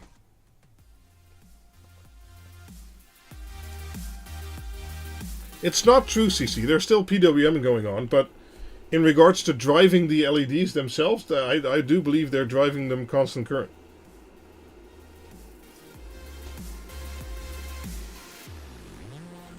Now they're using a lot of power to do so. I mean, don't underestimate me there, but yeah.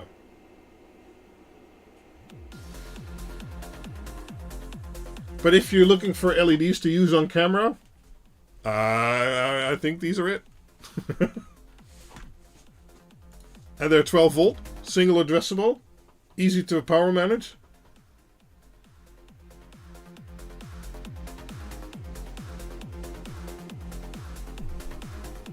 I haven't yet dared to overvolt them.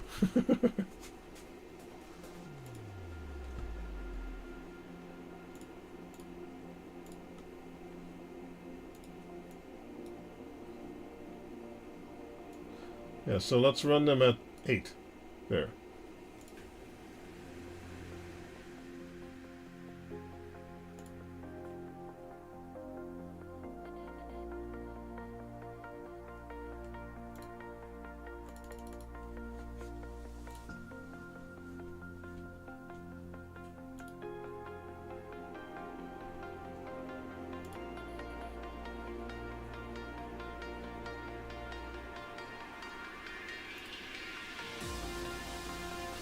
Yeah, I think so, because I've been streaming for 3.5 hours.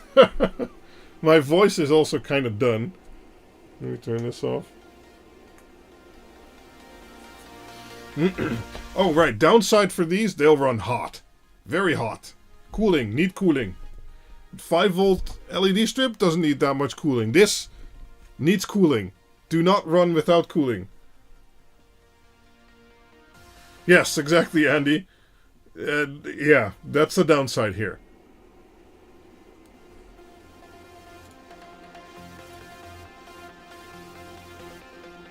Okay, so let's turn that off for now. Turn this annoying power supply off. There.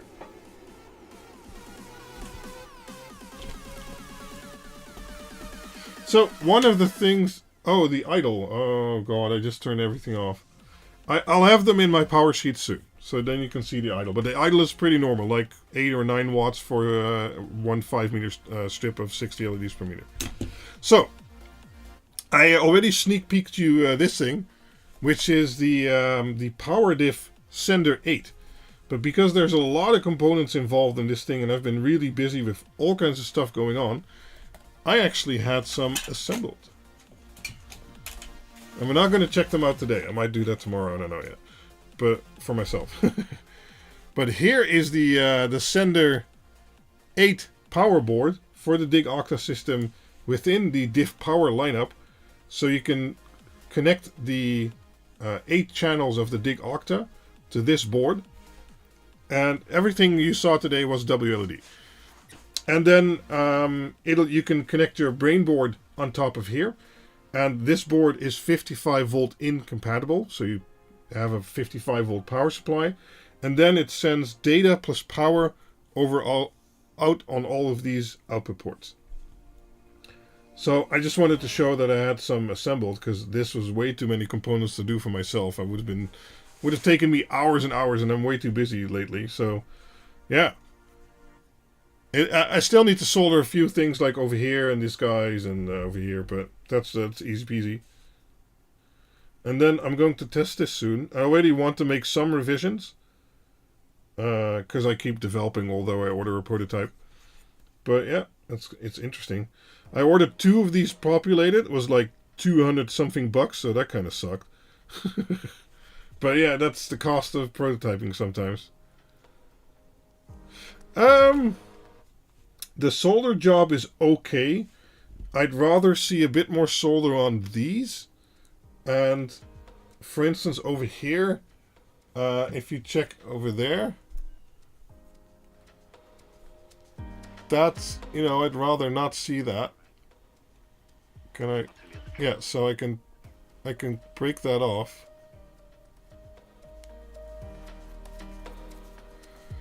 But other than that, it's pretty okay.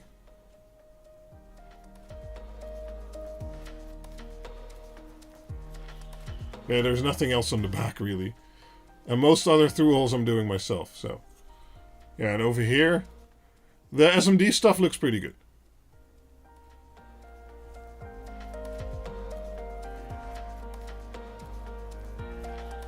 Oh, that's funny. Why is this one reversed? They're all in the same... Oh, no, wait. They're all like that. Maybe I did that. Oops. Or they're just random. Looks a bit random. Yes, use one power supply only. But I mean, with 15 amps and 55 volts, that is... I'm not allowed to do math on stream. 55 times 15. 825 watts of power you can put in here. And since you have 8 outputs, which will do about 100 watts each, well, that should work out fine. You get a 1000 watt PSU, and you can have 8 outgoing channels for power diff receivers. Right? Oh yeah, this I killed. I've been blowing up receivers recently. We're not going to talk about that. That'll get fixed. But yeah. So this will be cool.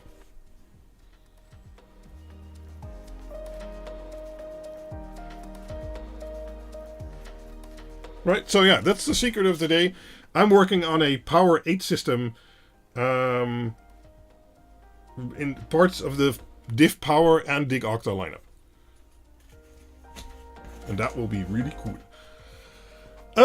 When you say cooling, how to do that? You do that by using aluminium profiles, so the heat gets drawn away from the LED strip itself and spread out, and that larger surface area will allow it to dissipate, basically. All those teasers and prototypes, yeah, well, have to develop at some point. Nothing released. No, that's not true. We released Diff Solo. And we're going to release Diff Advanced pretty soon. Still waiting on the Terminator samples. But the boards themselves are getting there. So, yeah.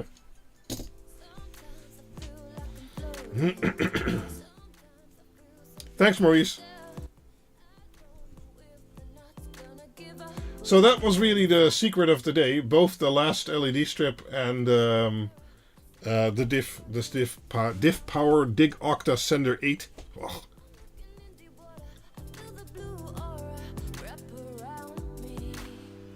You need a much bigger shop. Yeah, we've been looking. I'm still looking for a plot to build a new house, but it's tough. So, hey, one of the good things is we did the whole night using Diff Advanced.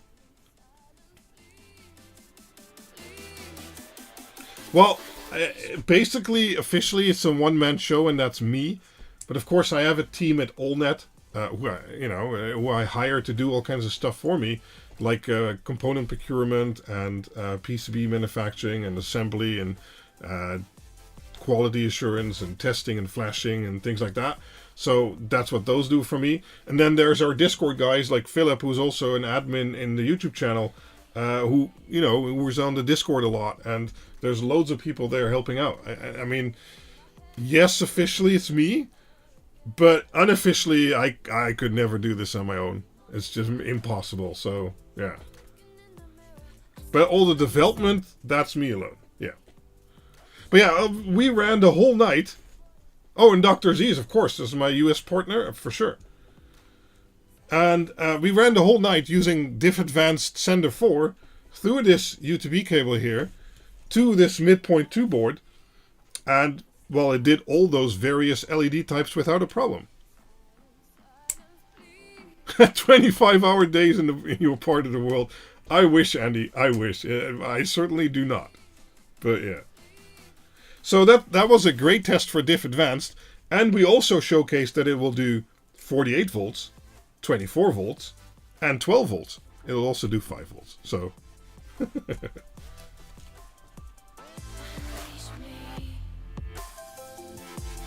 oh, meanwhile, actually the Diff sender was the Diff Advanced sender was at 12 volt all time.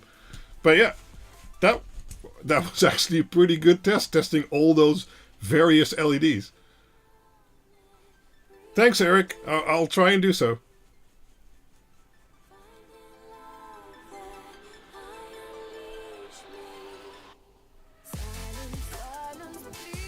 Okay, well, and with the bench PC, you do great. Yeah, setting the variable voltages, that's great. It's easy to make a mistake though, so watch out for that. But otherwise, it's great. So yeah, but yeah, I'm tired and my voice is going. Yes, it does take a lot of time to develop these boards, and then once it's developed, it takes another time slot like that to get them actually produced. All the web pages, all the documentation, actually in the shop, sold, supported, all those things take another slot of time basically. But yeah, it's a lot of time, but I happily do it, and I'm still having great fun with that, and I'll try and keep doing so as long as I can. So yeah. Thanks for sticking around, Pixel Party. You've been here since the beginning. That's awesome. Philip too.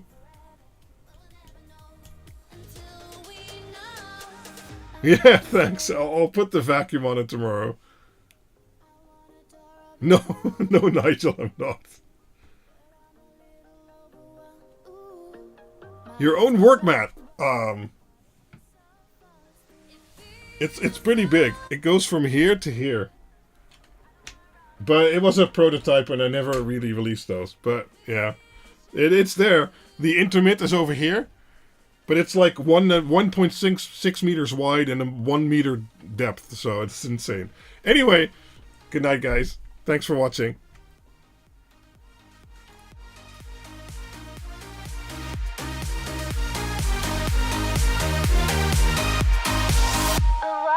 I open my door to see you. The blinds are shut, but I'm trying to let you through.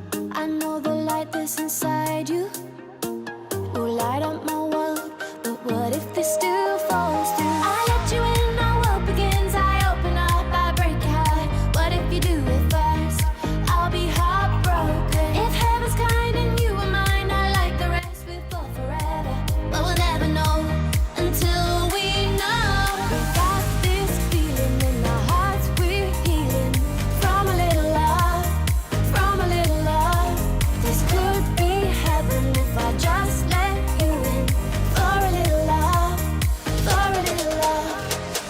I'm walking slowly towards you. I want a tour of your world and what we can do, but I'm a little overwhelmed. Ooh, my head's full up with what ifs and what if this all falls through. It feels so